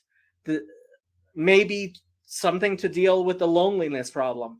But whatever we do, it needs to have a ready structure, right?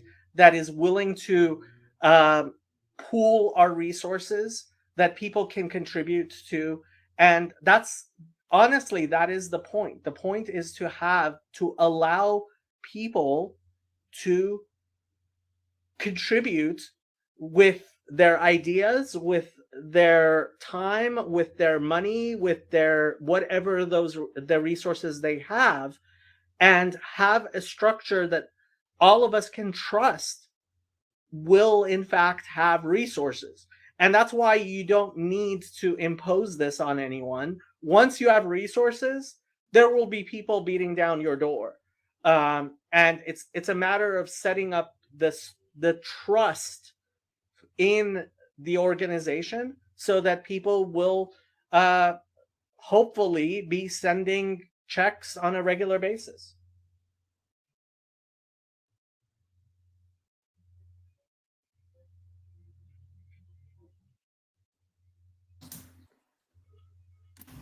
Yeah. So Jacob, what's the aim though? Like, what is the telos of the thing? So we are definitely going to have to come up with a mission statement, and even naming the organization is going to be a big part of that. But until I have my board of directors and an executive director, it's very hard to make that decision, because the executive director, it's going to have to be something that the executive director is wholeheartedly behind, and that everybody on the board of directors can sign on to. And if you're so specific that you're already not making it possible to get people in the room to negotiate, right? It's going to be around those 13 people, whoever those 13 people are. And I named 6 of them so far. No, is this like the 13 tribes, Jacob? Is that what's going on here? Is this a little numerology? Are we doing Kabbalah magic? Numerology involved here, yes, but you knew that. Of course, that's why I called it out. And just I kind of remember some of the Kabbalah stuff I studied when I was very young. So yes, the 13 attributes of mercy are big in my mind. Yes.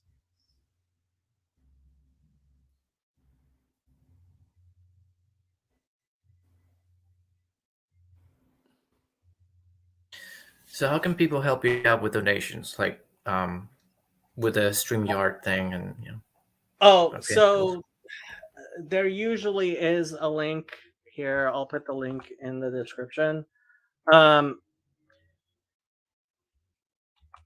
There is a Square link. If I've never spoken to you before, there's a reason why the Square link asks you to schedule some sort of discussion with me. I want to talk to you if you're contributing, because ultimately, when it comes down to it, right now, yes, I am funding this, and frankly, I'm spending probably more money than I want to, but ultimately, once there is the structure, it's going to be a 501c3. We're going to have a bank account. We're going to have all the things, and I'm going to be asking for people to sign up at least at a $5 a month thing, but hopefully $50 a month. And then I'm going to be asking for large, and the executive director hopefully is going to ask, is going to be able to make a serious appeal. Right now, the money I'm taking is all going towards paying for StreamYard, and that that's fine. But when it comes down to it, the type of money we're talking to is not money I want anybody feeling comfortable giving me, because I want people to write $10,000 checks.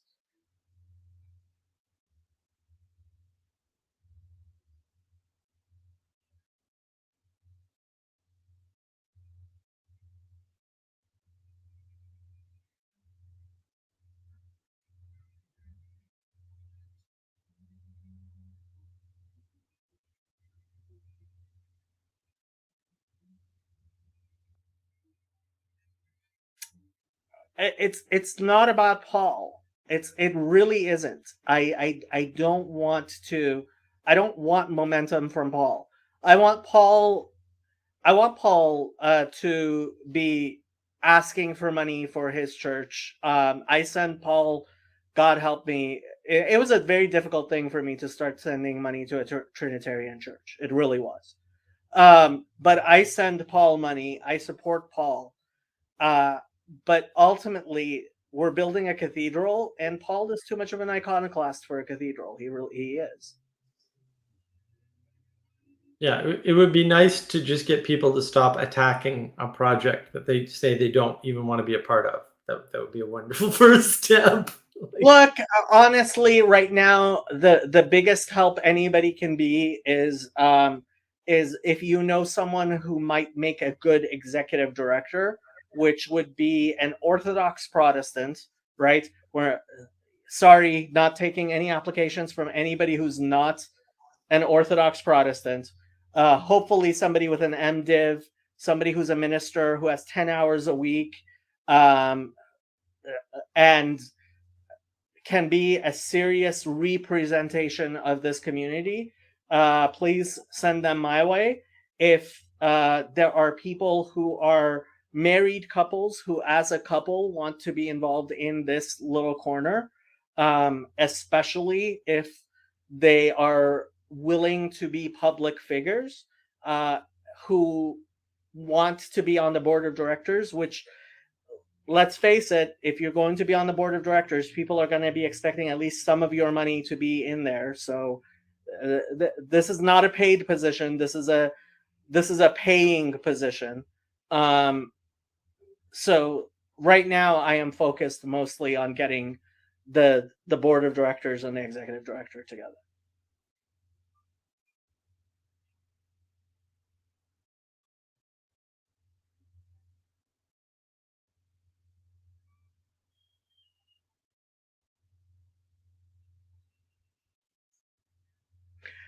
First of all, Father DeYoung is not a Protestant. He is a Christian, but he's not a Protestant. Second, Father DeYoung is way too busy. And third, he would, he doesn't fit the criteria for executive director, partially because, let's face it, we are dealing with a lot of Protestants, and this is going to have to be somebody who's Protestant. That's just the way it is.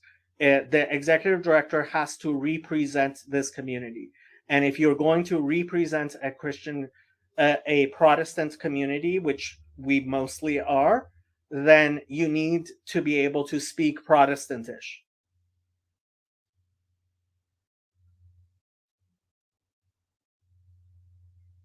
So yeah, I think we should respond to Chris a little bit. So, well, I have my personal vision, right? And I haven't heard anything that conflicts with that. I think it's good to start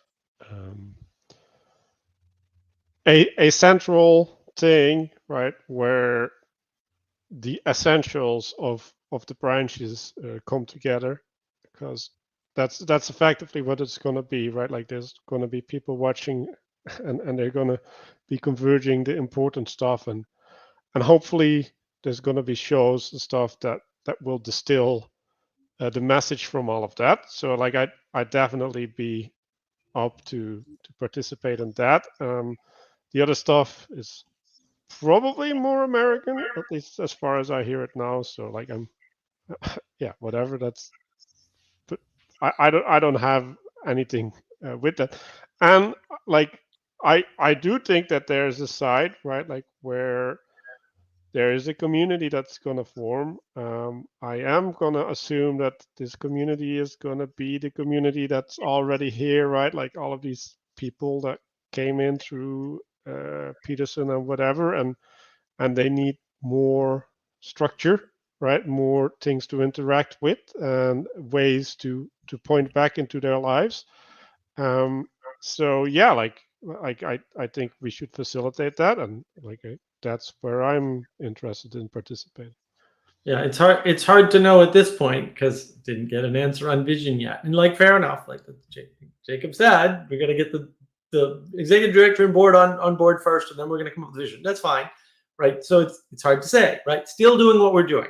2.5+ years, daily meditation, right? Group practices on the server, right? And we're working on more stuff. Like we're working on more practices. We're working to get a better experience online going that's not just Discord, right? Those things are being worked on, and we continue to work on those things. And then when we figure out who has what else that wants to move in, that's fine. But the mission to help individual people that we've continued to do is still ongoing. Nothing has changed from our perspective because there's nothing to change into at this point because nobody's taking up that that leadership. And we've had 2 attempts that have been scuttled to move things forward. Like Meaning Community was one attempt, right? And that I had to take that website down, in fact. And that Discord server never got off the ground with the vision that we had because political reasons and people sabotaging, quite honestly. And the AftMC project, that pretty much built out of Vervaeke's live stream got scuttled by Tyler, so that's gone. and others, but primarily Tyler. So that got destroyed. And so anything we do beyond that is going to be a little bit more robust, and that's what we're working on. And how that fits into Jacob's vision, we don't know yet, right? But certainly that's there, and we're still doing it. And anybody that wants to help is welcome to come help if they know what they can contribute right now to helping people, getting practices out there, attracting people, getting people, to engage in and not, fight and make up stories and like battle to the death over things that don't need to be battled over because they're not under contention. So that continues to be what's going on in our corner. And this is part of the reason why, frankly, I think it's a matter for me. I think the best thing to do is to get that board of directors together with the executive director. Once you have 13 people, and they're going to be people familiar with this corner of the internet, people, like Chazi and Michael and, I don't know how many of you know Josiah, but like once we have people that people can respect, I think at least some of that suspicion is going to fall. And second, it's not my personal vision, right? Notice I am not going to be on the board of directors, and I am not going to be the executive director.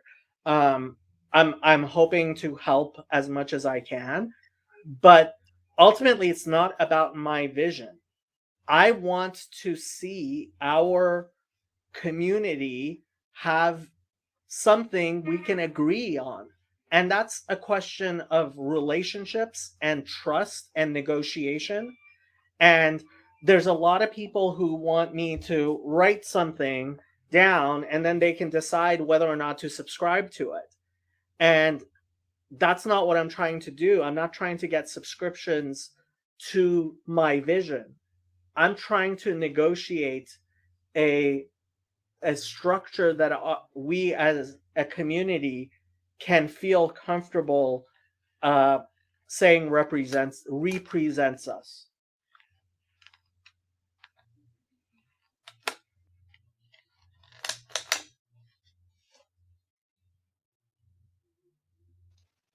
Yeah, and I think you're striving for something that can take action in the world, and yeah, and you need that, right? Like, and when you take action in the world, you'll receive eyeballs, and that's important. Yeah.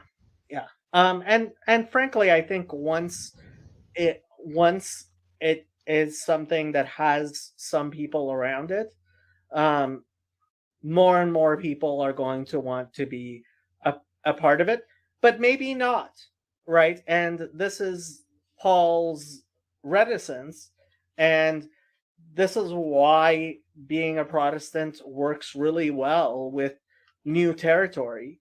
Is you try to encourage people to invest into things which they think are good ideas, and that keeps your powder dry. You don't actually guide the investments. And Paul's right. He thought when I told him about my Just Chatting stuff, which eventually became called Just Chatting, he thought I was crazy. Of course, he didn't realize that I'm a special type of crazy. But look, is it possible that all this effort that I'm putting into is going to absolutely fail? Of course it is. But if you don't risk anything, then you don't expect great rewards. And if you're going to be the servant who buries the talents, you're going to be the servant who buried the talents, and that's not who I want to be.